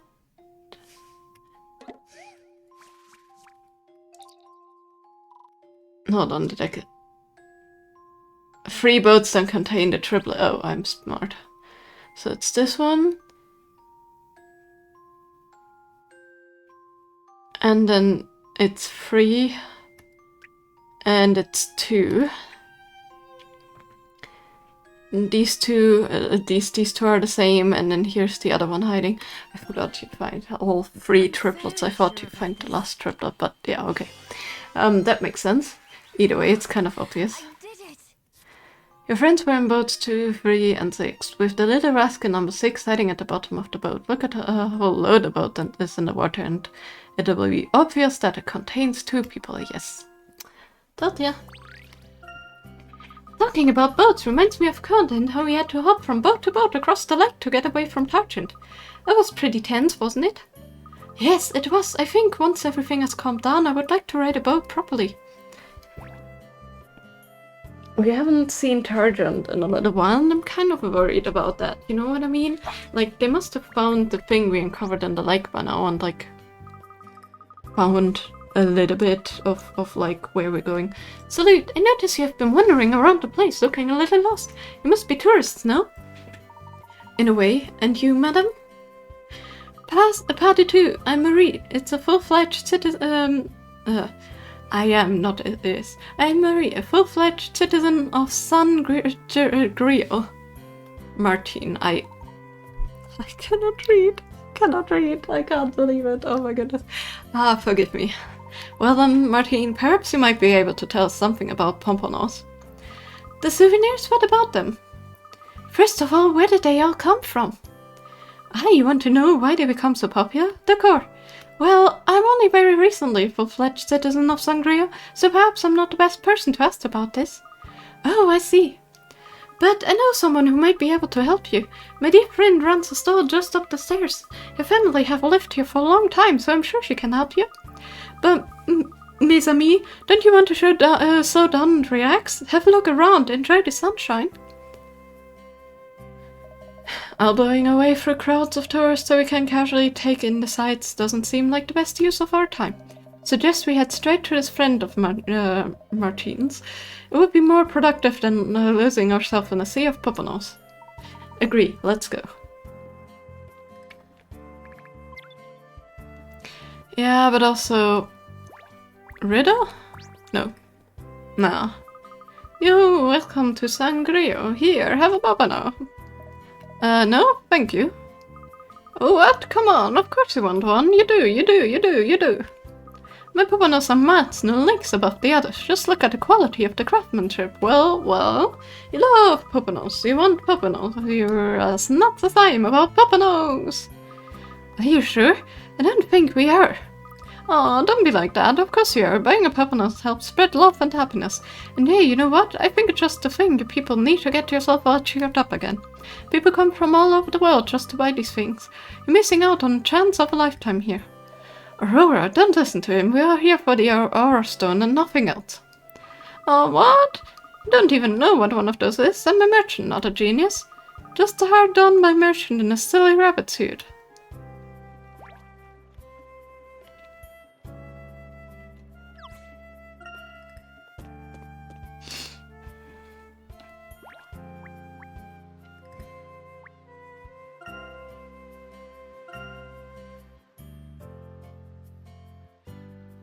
It's a very calm seaside village, that I have to agree with.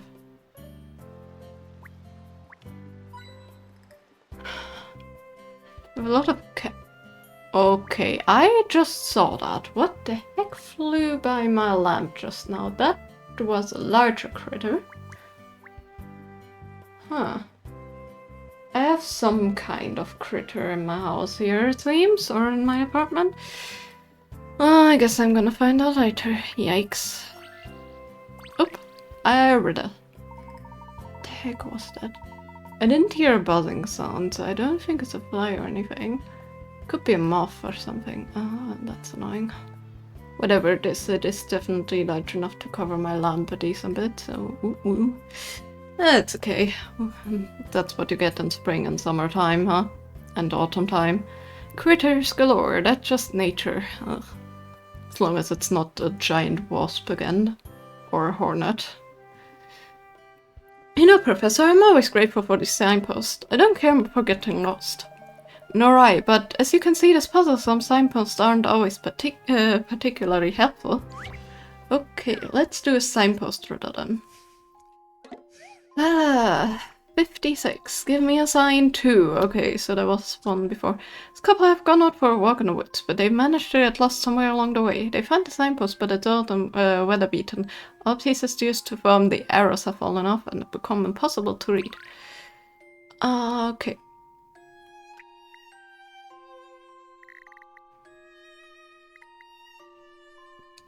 I see how it is. Not this one, I would say. But it doesn't fill the full thing. That's a bit annoying. Could also go on the side, but we don't have like a second one of these, so guess not. I think this is straight. But it goes up there somehow, so it must be a shape that includes that.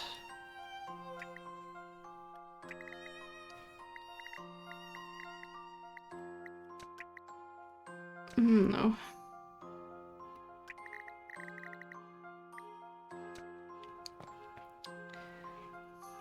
I guess that kind of makes sense.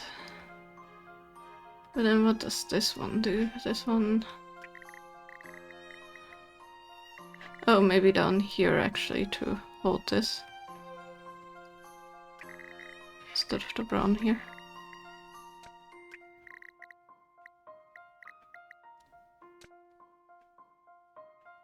No, I think I just want the shape of the arrow, right?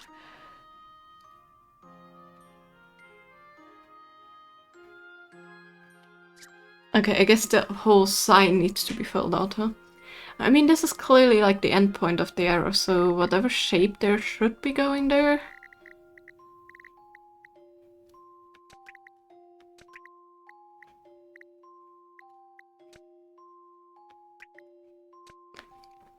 It's gonna be like that.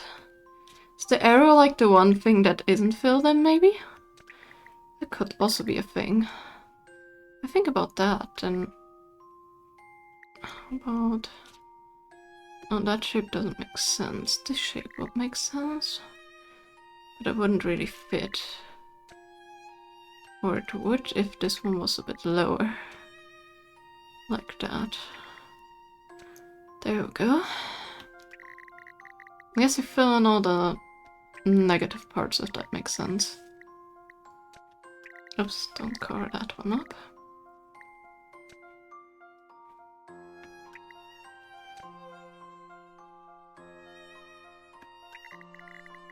And then that would make sense there.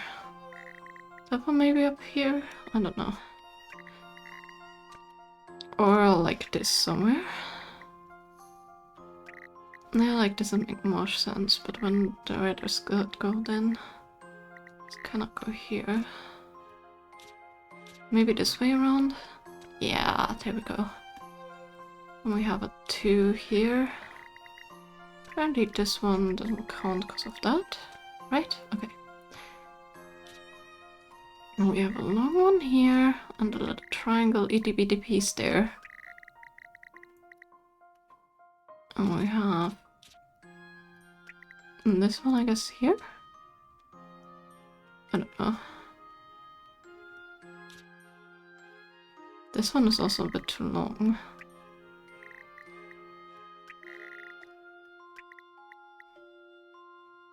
Whatever shape's going there must be like smaller.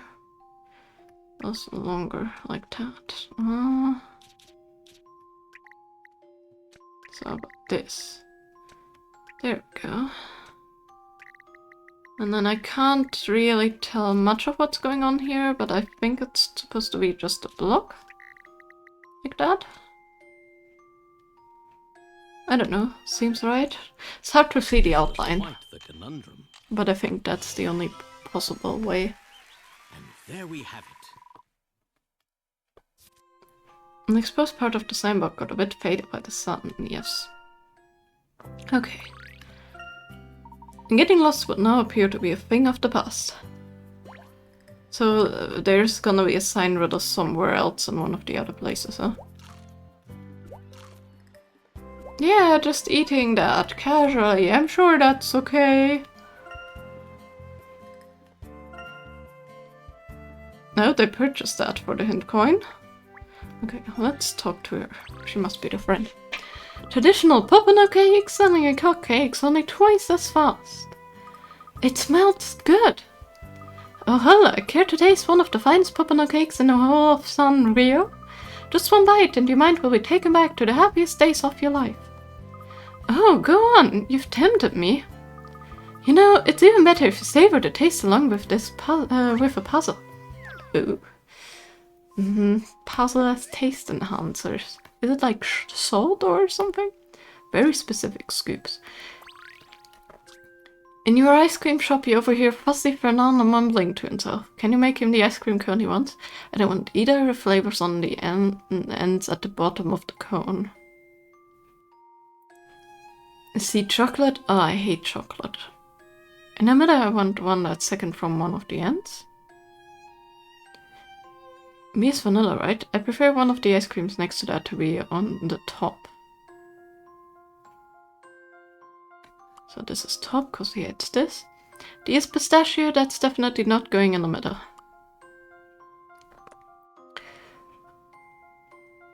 And I won't want either of the ends of the flavors, if the ends at the bottom of the cone, which means middle. In the middle I want the one that's second from one of the ends. Okay, never mind, then that's B.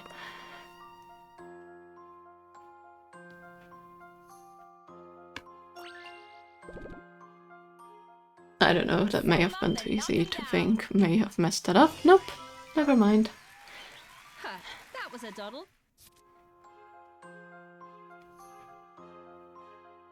Strawberry, vanilla, pistachio. I love pistachio ice cream. So yummy. I love pistachios in general.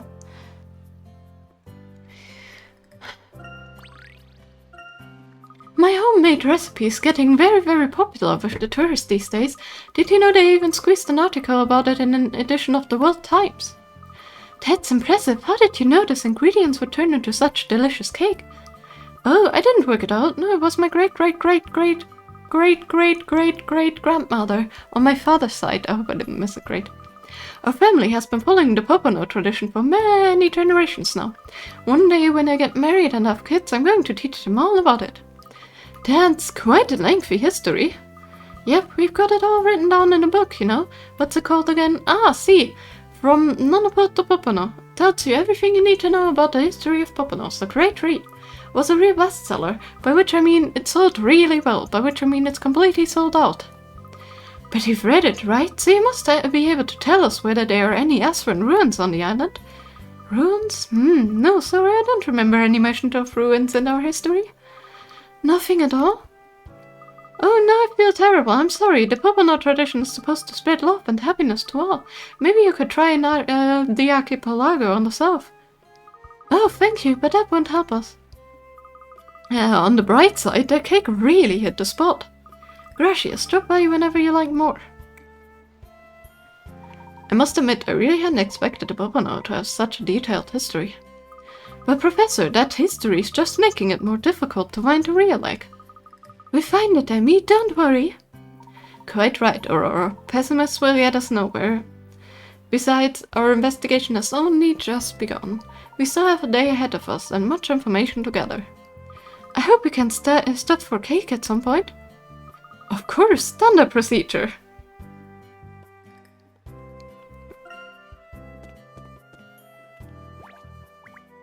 Hello there, sir. Hey guys, what's with those long faces? What? My face is not long! That's so, well, looks pretty long to me. Maybe it's these sunglasses, I don't know. Come to think of it, we have been so preoccupied with our inquiries that we haven't even had the proper meal. Surprised Luke hasn't been reminding us every step of the way, especially with all the talk of eggs. Perhaps we should take a moment to rest and get our energy back. Did you just say you're running inquiries? No way, what's the occasion? No, wait, none of my business, right? But hey, if you'd like a helping hand, just give your Uncle Bud a shot. If there's something you need to know about the island or anyone on it, I can give you the info you're looking for, I guarantee it. Well, this all sounds very generous, but I have a sneaking suspicion that you would like us to do you a favor in return. What can I say? I'm an open book. Turn to page 32 and bam, look at it. Is that a puzzle I need help with? Okay, well then let's help them with a puzzle. I mean, it is clear every time they need help with something or something, it's a puzzle, so boatload of trouble it is. Boat Builders has received an urgent request for 6 boats, each of which will require 10 logs to build. The boat builder heads down to the timber merchant, only to find that he must buy his logs for 4 adjacent pallets at a time. And pallets don't have set numbers of logs. Can you help the poor boat builder to divide the timber into 6 4-pallet logs, each containing 10 logs?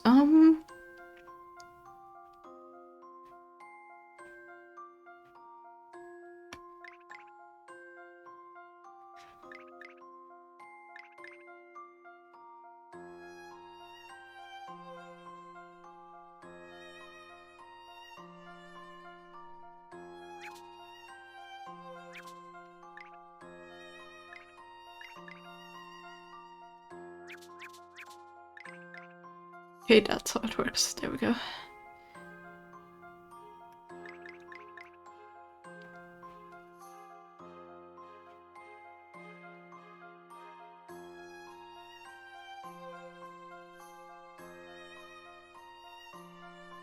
It's not gonna work.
Brain needs to brain. Brain can't brain. 4, 7. Okay, I think I got it right. Okay, it just took a while to recognize. Man. You could hear my brain thinking there, I think. Ugh. Without the spots, the mission's profits would have taken a real life.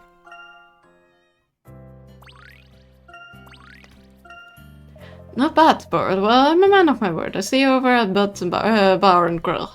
There will be a round of lemonade waiting for you, ice cold and on the house.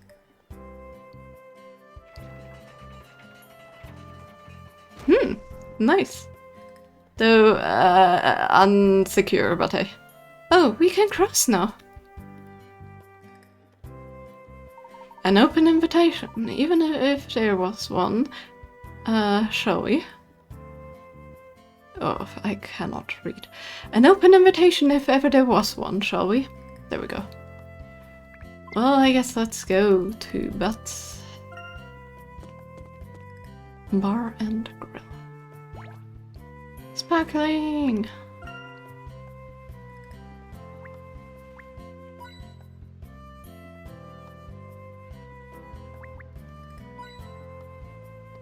Reminds me of a snack mascot.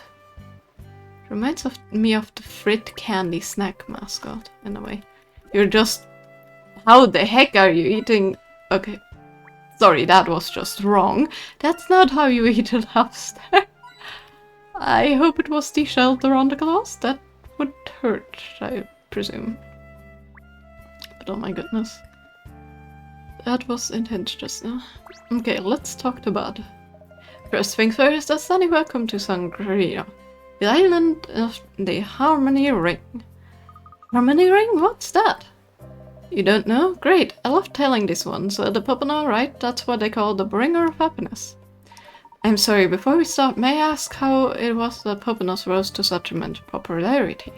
You mean you want to know how they became so... popular? That you may, sir. The Pompanos we see here models based on an ancient artifact. You might say it's the one true Pompano. That's got to be the egg! And where was this artifact unearthed? It was found in a cave at the far side of the island. The entrance only shows up a couple times a year, when the tides especially though. But I know what you're thinking. Don't risk your lives now, guys. Every thing worth taking's already been taken. So my hunch that you're after Pompano numero uno is right? Right! Well, if you really want it, you're gonna have to play by the rules. See, as it happens, there's someone on this island who's got the true Pompano. But here's the catch, no one knows who. It's a very special sangria tradition. It gets passed around the island, spreading more and more happiness as it goes. And if you haven't guessed yet, that's why we call it the Harmony Ring. See, everything comes back full circle. So does that mean there's a chance that someone might give it to us? Sure it is. But people don't just go passing it around the first person they see. The whole thing follows a pattern. Which would mean that learning this pattern might allow us to intercept the exchange and acquire the true Pompano. Correct, Amanda. It even found its way to me at one point. What? Really? Who did you give it to? Steady on there, kiddo. First off, the Harmony Ring, you don't give names. So you're saying we will have to work it out through logic. Intriguing. You know what? I'm a nice guy. Let me give you a little tip. The person who gave me the Pompano was a customer here. That's all I'm saying. The rest's up to you. But no one seemed to know about the true Pompano when we asked them. Well, maybe you're going about it the wrong way, Buster. Tell them you're looking for harmony. That'll help loosen a few tongues. I see, so the Harmony Ring uses a sort of code. This is getting exciting. Can we start now, Professor?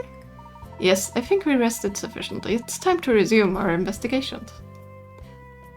Okay, I hope we got our lemonade and our food. Oh no, Targent. Oh shit. You know how the boss wanted us to get our hands on all the Azran eggs? I think we're going to need a bigger map.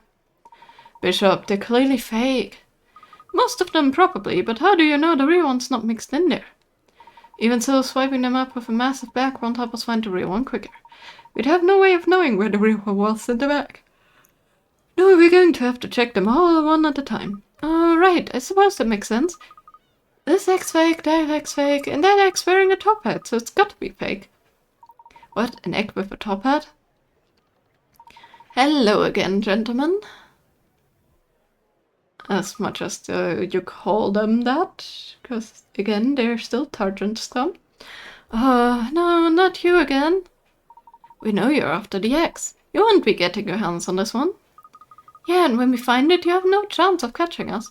I won the egg and spoon race at a school sports day 5 years in a row. No one runs with eggs like I do.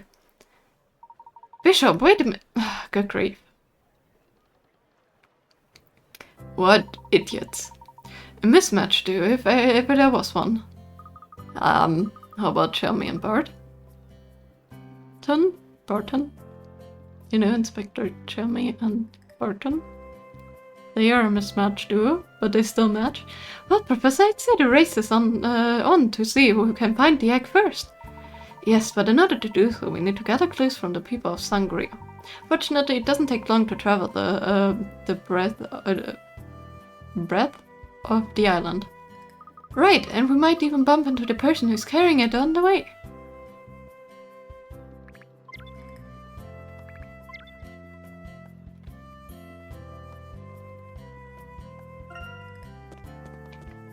Okay, nobody's here right now, that's good. Let's talk to her once more, or him. Ah, back from a cake? Don't be shy, there's always more where that came from. Actually, this time we wanted to ask you about something else, about harmony. Ah, well, and Yanda. So that's what you were looking for? So, you know something? Clara Kissy, I even had the true Puppano for a little while.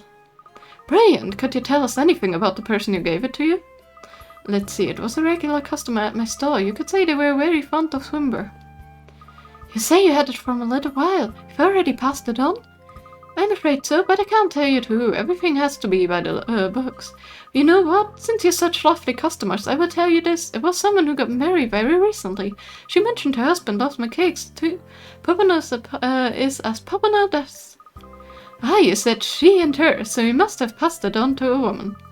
Is it normal to pass an ancient relic around like a piece of gossip? Well, not normally, but I guess it's the island tradition, though I would be worried about giving it to a tourist who's greedy. Why, good sir, see this Puppano doll has caught your eyes, such excellent taste, and your choice of hat, very dapper. It's very nice, but I'm afraid I have to turn down your offer. Oh, come on, take one, take 4, Benny, for the road, for the future, hop to it, my good man. You won't find a Puppano better than this anywhere in the world. You're missing out, you cry all the way home, I swear. Well, let me see. Yes, the quality of the craftsmanship is quite admirable. Yeah, that's right, great. So you're going to buy it, right? Ka-ching! Done! Bought! Sold to the man in the top hat. Okay, apparently we bought that Puppano. Yay, that's useful. I think. I don't know. This looks really cool. They built this thing to like... Oh, wow. It's a worm snake. So they built this to have like a cool waterway here. That looks so nice. Very peaceful. Must be very loud though. Oh look, Targent Scum. Can we drop that on them? No? That would have been amazing. Imagine just dropping a bunch of bananas on their heads. Oh, I think we got more than enough of these Puppanas now. Any more and they might weigh down the usher. I knew you'd eventually come around to the idea of just grabbing as many as possible. Save my doubts, but not to say every one of them is just a souvenir. Sorry. Unlike Nebrook, with this many eggs, how can we not have the real one? Puppano power! Still can't believe that woman at the hotel tried to flop that cheap imitation off on us. Who does she think we are? I'm thinking maybe she was a decoy sent by the boss to test us, in which case it's a good thing we didn't take the bait.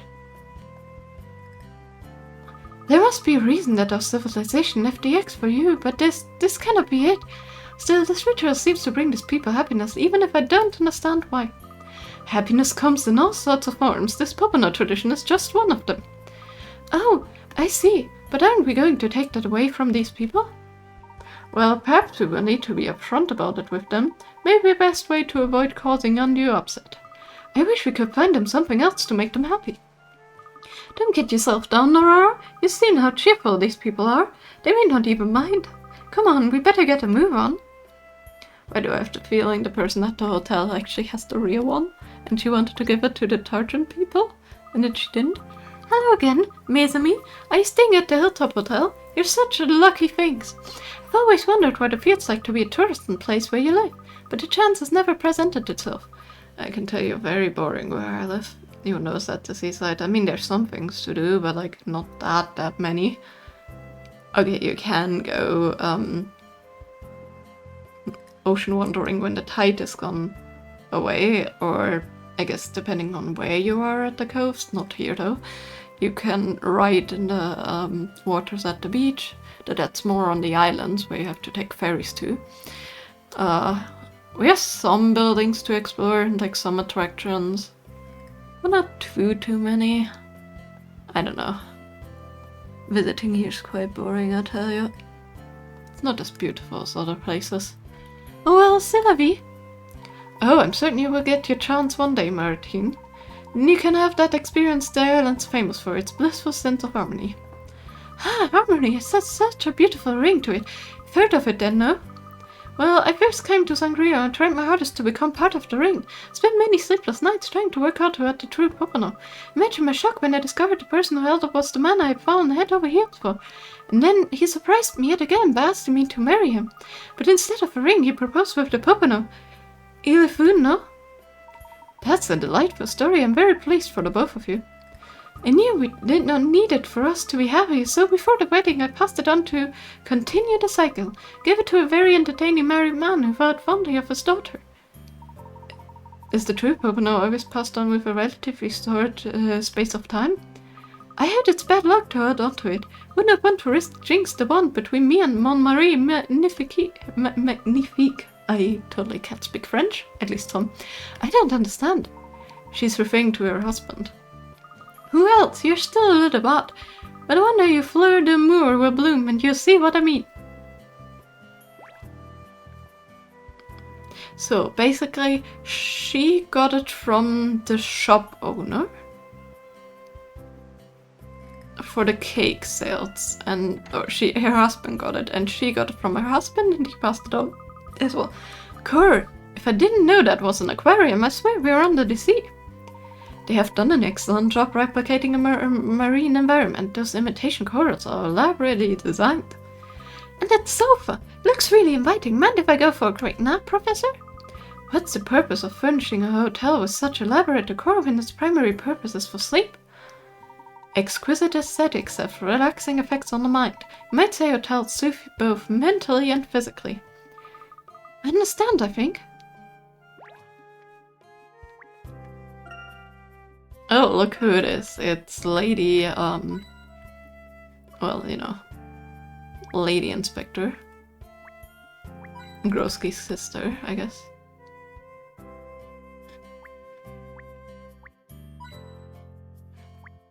That fish is not nosy at all. Beautiful though. Very beautiful scenery, I do have to say. And you can look outside too, that's quite fun. Oh, look. My planet kit, huh? Let's talk to the owner first, shall we? Well, hello there, Flo. Welcome to the Hilltop Hotel Sangria. Are you looking to stay the night? Whoops. Nope, I'm looking to stay to drop my stylus. I'm afraid we're fully booked. Well, except for our premium rooms, that is. But you need special tickets to stay in those. You can use the reward points you get for your treasure hunting to get your hands on those tickets. If you ever do get your hands on one, come back and I'll set you up with one of the most dazzling rooms, okay, Pumpkin? Okay, she has no clue then. Now let's talk to her. Well, look who it is. We just can't stay away from each other, can we? Nice to see you again, Emily. Are you staying in this hotel? Why, of course, though Sam's being a right grumpy old so-and-so at the moment. Suppose he wants to save money. But I want this trip to be something special. You just can't skimp on these sorts of things. That's a large fish. Wish he'd cheer me up. He should be glad. He'd at least give you complimentary puzzles. Puzzles? Why are they puzzles? That's what I'm always asking in Professor Layton's. Why is there a puzzle for that? They're a mark of quality, my dear. Here, why don't you have a shot at one of them? Chums certainly won't. I mean, we got a puzzle, a complimentary one, when we stayed in Montador too. So I guess that's a custom. Lovely pairs. Ladies A to D are on a 2-day holiday with gentlemen E to H. Each day they visit a different tourist spot, the male-female pairs. On the first day, A and D explore the jungle, B and F go on the prairie, C and G was at the seaside, and D and H enjoy the canyon. Next day, everyone chooses a different location with a different partner. B and D go to the seaside, and C sets off to the canyon with someone. Where does G go and with whom? Okay, A and E explore the jungle.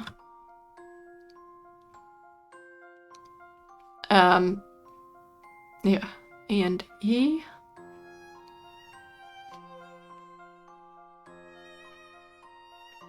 Explore the jungle. B and F enjoy the prairie. Hold on. No, hold on. So day 1, I'm gonna mark with blue. A and E, and already. B and F go to the prairie. C and G visit the seaside. And D and H the canyon. Then I'm gonna use orange or something. B and E go to the seaside.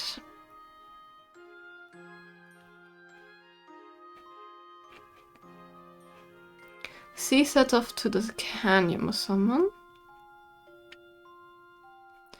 Where does G go and with whom?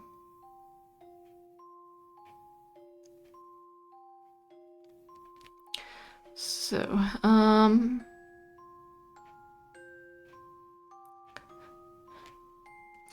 B is already taken. C is already taken. Although he could go with C. That's the thing, he could go with C. No, he can't because he went with C before. C sets off to the canyon, G goes with whom? So it cannot be C because he went with them.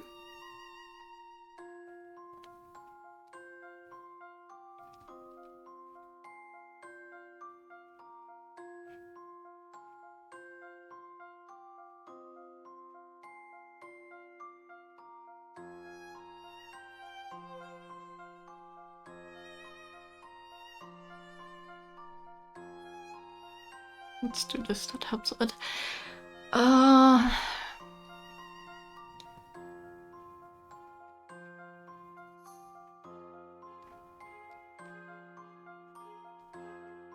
F could go here or here.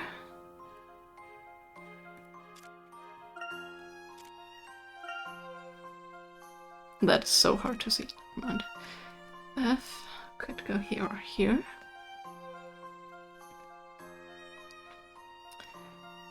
And G could go literally anywhere but here.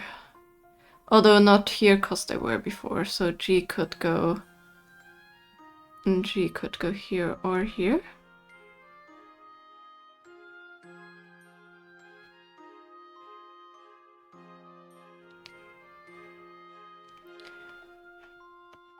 E is already out of the picture.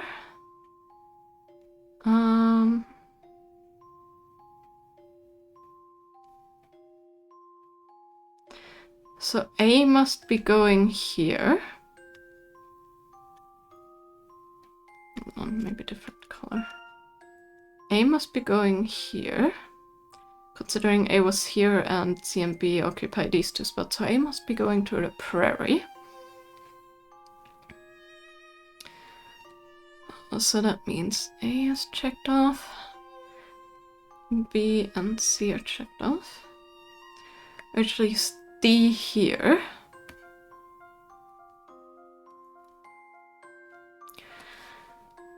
And E is checked off. F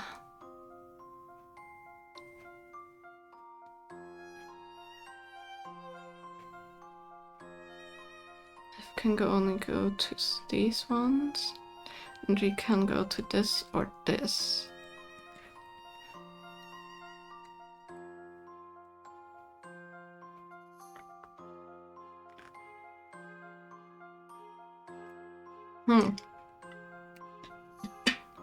Okay,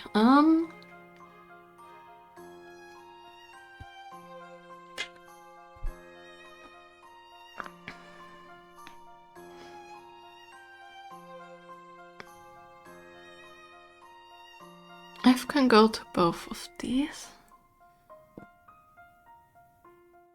Let's look at H, but H was here. So I would say F goes here.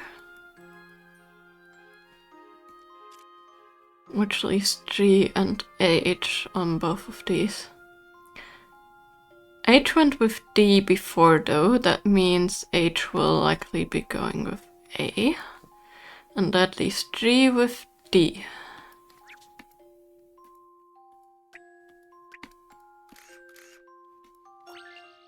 Right? Here is my answer. Yay! Okay, nice. I enjoyed that. Picture perfect. G goes to the jungle with D. Let's hope the monkeys doesn't run off with his head. Oh. Well, let's hope they have fun.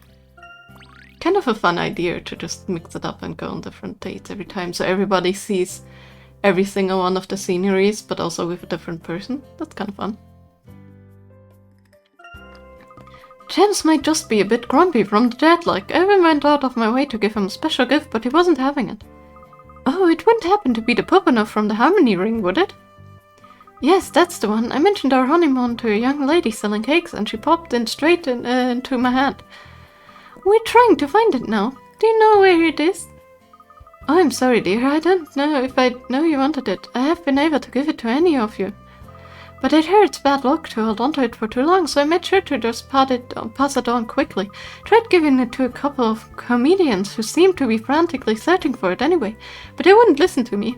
They just belted out some angry remarks and stormed off. What can I say? It's their loss. Yep, she almost gave it to the Targent people. I knew it. In the end, I gave it to somebody much nicer at lunchtime. If you ask me, he was far more deserving of it than those two. So we have to keep searching. We've talked so many people now, but there's still no way to know where the egg could be. I think we're almost there, Luke. I'd say we just need one more piece of information and we'll be able to work it out. How are we going to do that? Are we really so close to working it out? You just leave it to the professor's #1 assistant. I bet you anything you'd like, I can solve this one. You're on, Emmy. If you can solve it on your first try, you have to treat me to an ice cream. Challenge accepted. Yeah, at this point I could too. We just need to look at the other places too so far.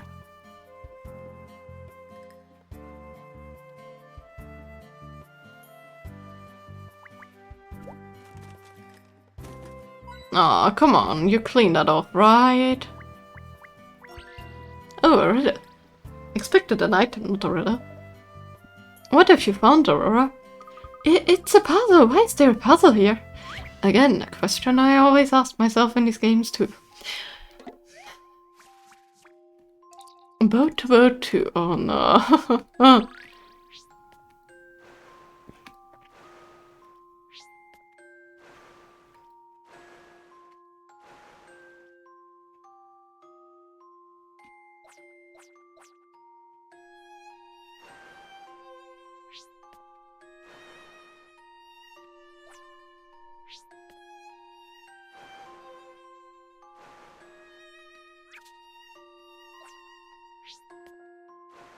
So it's the first one we can.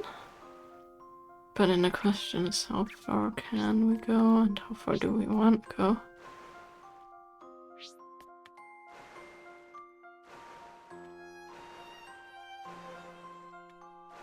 Nope. That's not what I wanted to do. I wanted to go down, but that's okay.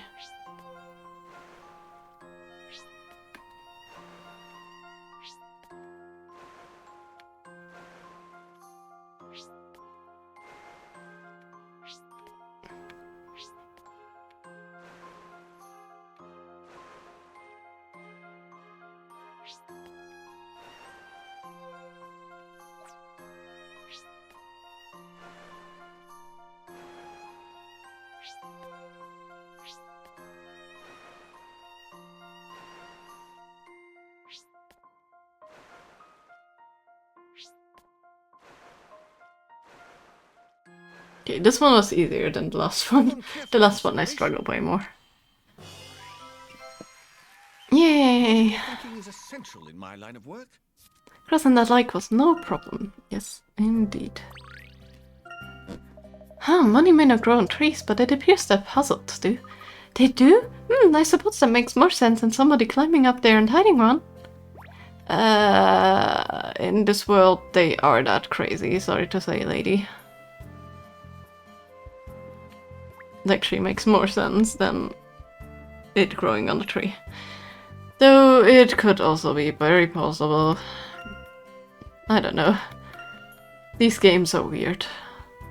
In many different ways. Let's talk to this guy that lost bathing suits. And stretch. 1, 2, 3. Hold. 1, 2, 3. It's the same guy. Hello there, Javier. Thanks for the advice you gave us earlier. Oh, hello, Chica. Glad I could help. So, did you find the Pompano you were looking for then? Or at least a little harmony? Harmony? Saying that word would suggest you once received a true Pompano. Heh, I suppose you could say that. Okay then, let Javier tell your chicas a thing or two. Only ended up with it by chance, you know. Right place at the right time.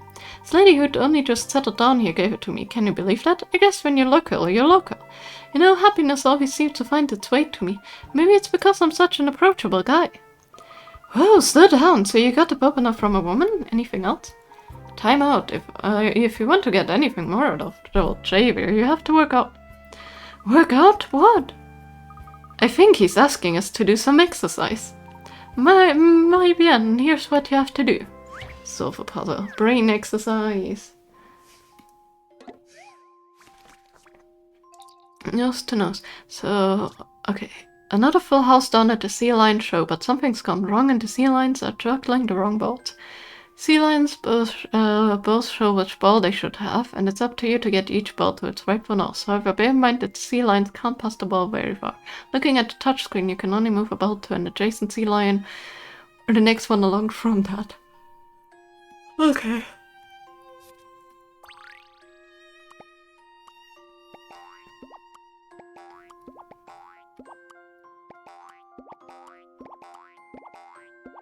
Tower of Hanoi-esque, but kind of in a simpler manner. Makes sense. Kind of cute though. Oh?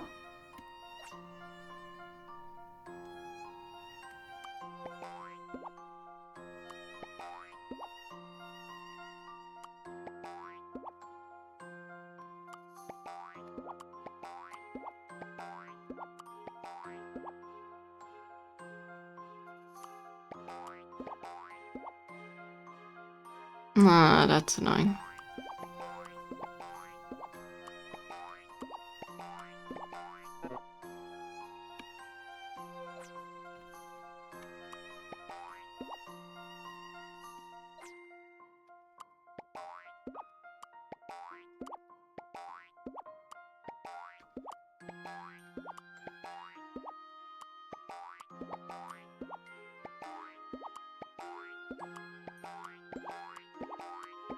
There we go. Ah, got it. This is how it's done. Kind of cute though, with the animation on top. Very adorable. Stuff. Boink, boink. Whew, that was bound to be confusing. Still, at least the crowds are satisfied. There, how's that? You feel mentally charged and ready for anything? We feel ready for you to tell us about the true Pompano. Straight to the point. Okay, well, I gave it to Senorita who runs a stall. She looked about my daughter's age. She offered me a deal, 2 for the price of 1, on their Pompano cakes. A deal like that would swing it for anyone. Okay, so the shop owner gave it to him, who gave it to the cake shop owner, who gave it to, the married lady, who gave it to the lady at the hotel. Didn't think of giving it to your daughter instead. Cleric, you know, because then she'd probably pass it on to some muchacho. And with her luck, it'd be a lazy no-go down and out bachelor boy. My wife would kill me if I let our baby girl get mixed up with Kai like that. So you're saying girls pass the Pompano on to boys? I better watch my mouth, eh? Well, time to get back to my daily routine. Still around 500 stretches to do before dinner. Stretch, 1, 2, 3. Okay, so the thing is, Something with bathing suits. I think we must have asked almost everyone who had the egg recently, and we still have no idea. Speak for yourself. What? You've managed to work out Emmy? I read that so badly. I think I got the gist of it, yes? As we were told initially, the ownership of the egg changes according to a pattern. If we lay out all the information we gathered thus far in front of us, we should be able to construct a whole picture. Really? I just can't make head nor tails of it, Professor. All will become clear in due time, but first let's head back to the marketplace.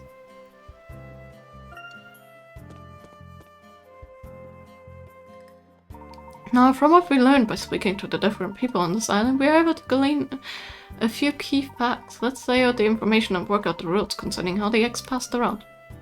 Do we really have enough information? Of course, think back, Aurora. We heard a lot of stories today. Can you think of a common link between any of those stories? I cannot, no. Not one person we met told us exactly who they gave the egg to. That's true, they weren't allowed to give us many details.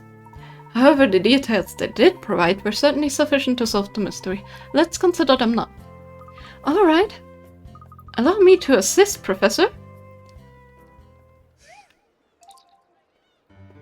Okay, so what do we know? After Bud put us on the right track, we obtained information about the egg from 6 people, 3 male, 3 female. If you recall, Martine passed it on before her wedding to a married man who thought fondly of his daughter, aka the man with swimsuit. Miranda also gave it to somebody married, didn't she? As a gift. She got it from a customer, I think. Quite right, Emmy. Now, would you care to explain the common theme in these 2 stories? Martial status? Martial status crops up both accounts. Precisely, in fact, from Martine's story, I'd say single people can pass the egg on to somebody married and vice versa. So the egg is passed along depending on whether the person is married or not? Well, there's nothing to disprove this in what we've considered thus far, but I believe there's more to the pattern than that. Let's summarize the male accounts. Namely those from Javier and the 2 hardened agents who gained a better picture. Javier reported that he gave the egg to a girl his daughter's age. We also know that a married woman attempted to give the detergent man the egg. Oh, I think I see what the link is. It's genders. Does it have anything to do with the fact that the egg was always offered to someone of the opposite gender? After all, Javier seems very worried as his daughter might end up passing it on to some sleazy bachelor. So where do we stand now? We have now extrapolated the second rule. Whoever has the egg can pass it on to someone of the opposite gender. For example, if I had the egg, I would be able to give it to either of you, but not to Luke. So a boy can only give the egg to a girl and a girl to a boy. Almost, but not quite. If you consider Emily's account, you see, we run into a problem. Ah, she said that she would have been able to give the egg to any one of us, but how? Emmy, would you care to explain? Tell us what would have made it possible for Emily to give any one of us the egg.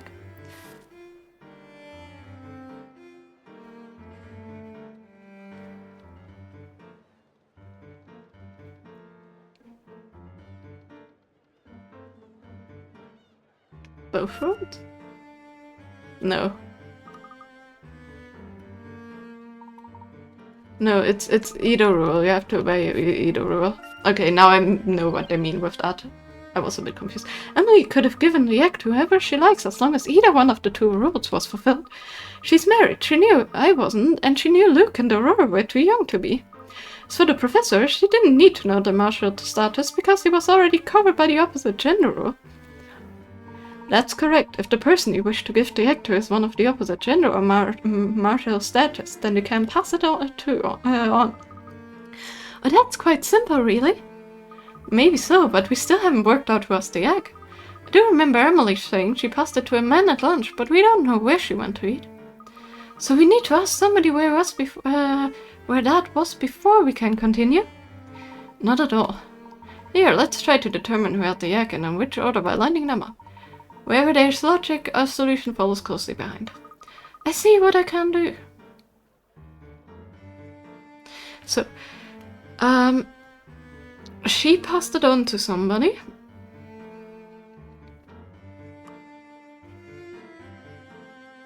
A patron of his army. Touch and age and a Poppano hunt. He couldn't get anything. Boy makes a living by selling handcrafted.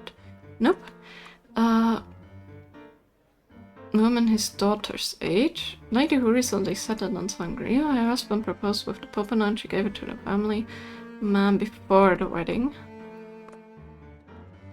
Young woman who said Poppano cake. She got a Poppano with swim bear. Okay. And gave it to a married female customer. She gave it to a family man before the wedding, which gave it then to Emily. And then she passed it on to Bud. This is not quite correct. Consider the facts once more and see if you can work it out. Okay,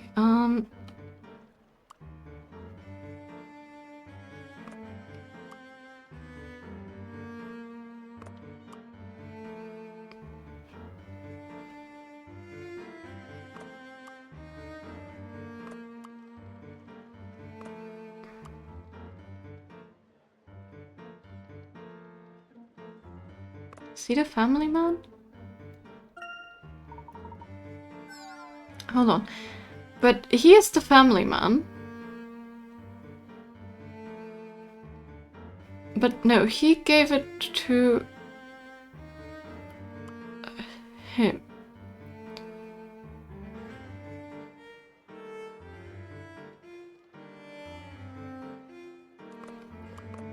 A woman his daughter's age, young woman who sells Poppano cakes and swimwear and gave it to a married female customer. No, but married female, that doesn't mean it doesn't... There we go. Pass it on to a man at lunchtime.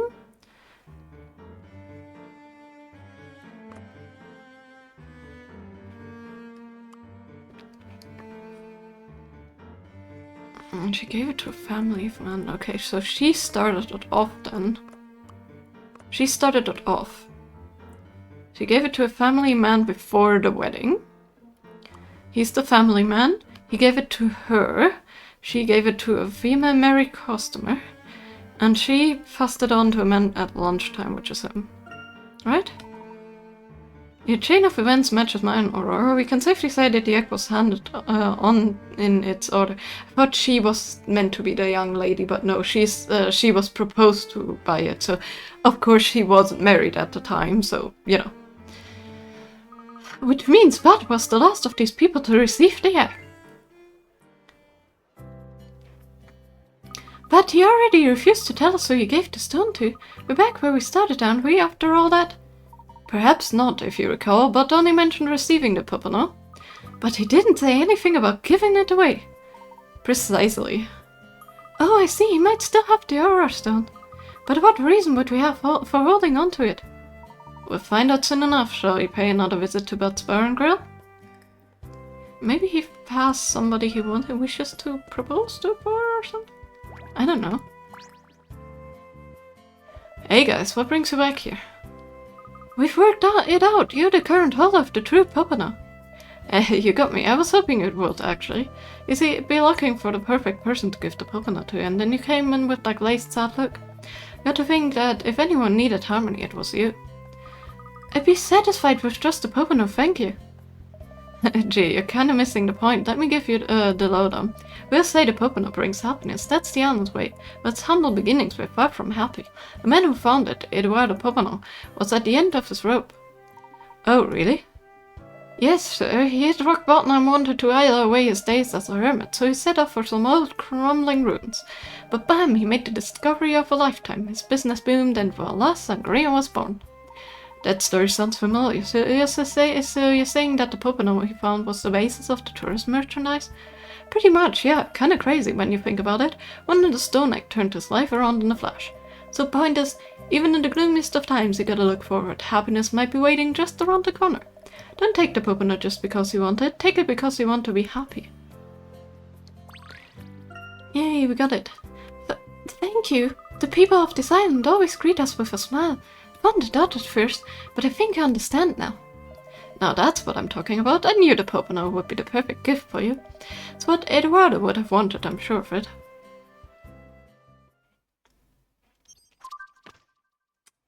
At least we don't have to go into any ruins for it. The Popono tradition started with a man named Eduardo Popono. A low point in his life, he found the Azran egg, and it brought him great joy. He started the Popono passing tradition in the hopes of bringing happiness to those around him. The people of Sangrio appear to have fallen for the legend of the Popono rather than the Azran egg himself. So if we give them another thing, it should be fine? No, we just leave, okay.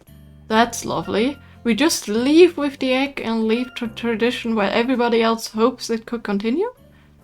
Welcome back, sirs and madams. Trust the glorious weather helps shine some light on your investigation to make it a dazzling success. You know, Raymond, I was thinking of passing the egg on to you, but if you plan to make these terrible puns after each step of our journey, maybe I'll hold on to it a little while longer. You needn't worry either way, as I believe the people of Harmony Ring intend for Aurora to hold on to the egg. A wise decision if I were there, if ever there was one. It's disappointing that you weren't able to visit the ruins, though. You seem to be very well acquainted with our actions, Raymond. Master, you should know I'm never too far away to keep an eye on things. Well then, just prepare for the takeoff, shall I? Very fortunate that Raymond is aiding our cause. I fear he would make a powerful enemy of Crost. Professor Layton, Professor Sycamore, something's coming back to me about the Azran. Good tidings, indeed. There's a facility that now lies under the Sangria. It was used to harness the power of the moon and soothe nature's temper. Ah, you mean it could be used to control the seas? I think so. The facility was closed before our civilization reached its peak. Perhaps it had already accomplished its purpose. I'm sorry, that's all I can recall. It's all quite hazy. So the calm, luxurious shores of Sangria are in part provided by the Azran. Thank you, Aurora. You're welcome. It's nice to be able to share these memories. An ancient facility hidden underwater. I'm almost tempted to go deep sea diving and see for myself. Or just wait for the couple times a year the cave for that will be open. The thing is, I'm worried we may have missed so many riddles, because we don't really, even if we finish and save, we don't really get that's kind of a cute picture. We don't really get any info. 41 out of 41 though. I don't know if we missed any.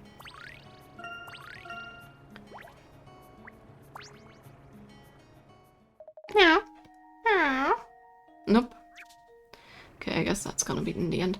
But yeah, I think that's a perfect time to end it now. Again, with a little bit of overtime, but I really don't want to end chapters in the middle. So yeah, we are gonna continue this on Sunday. I'm going to see that we investigate the jungle and maybe one more after. We shall see.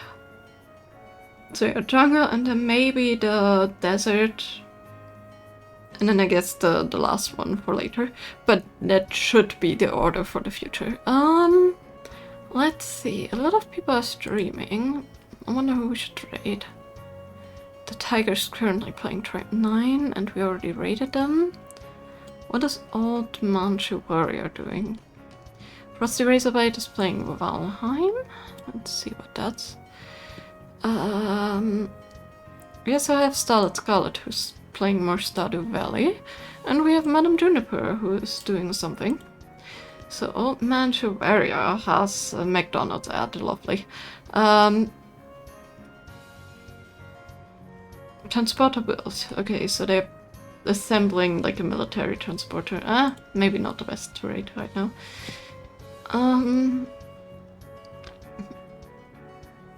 Okay, Frosty Razorblade with some friends is playing Valheim right now. I guess that's interesting. They're building something, I would say. We have Madame Juniper who is making socks with cute little... I wonder if that's a pattern or the wool. That's a question. Is that a color or is that the wool? Birthday is on day 16 still. Wow. But yeah, I would love to see a bit more of what they're doing.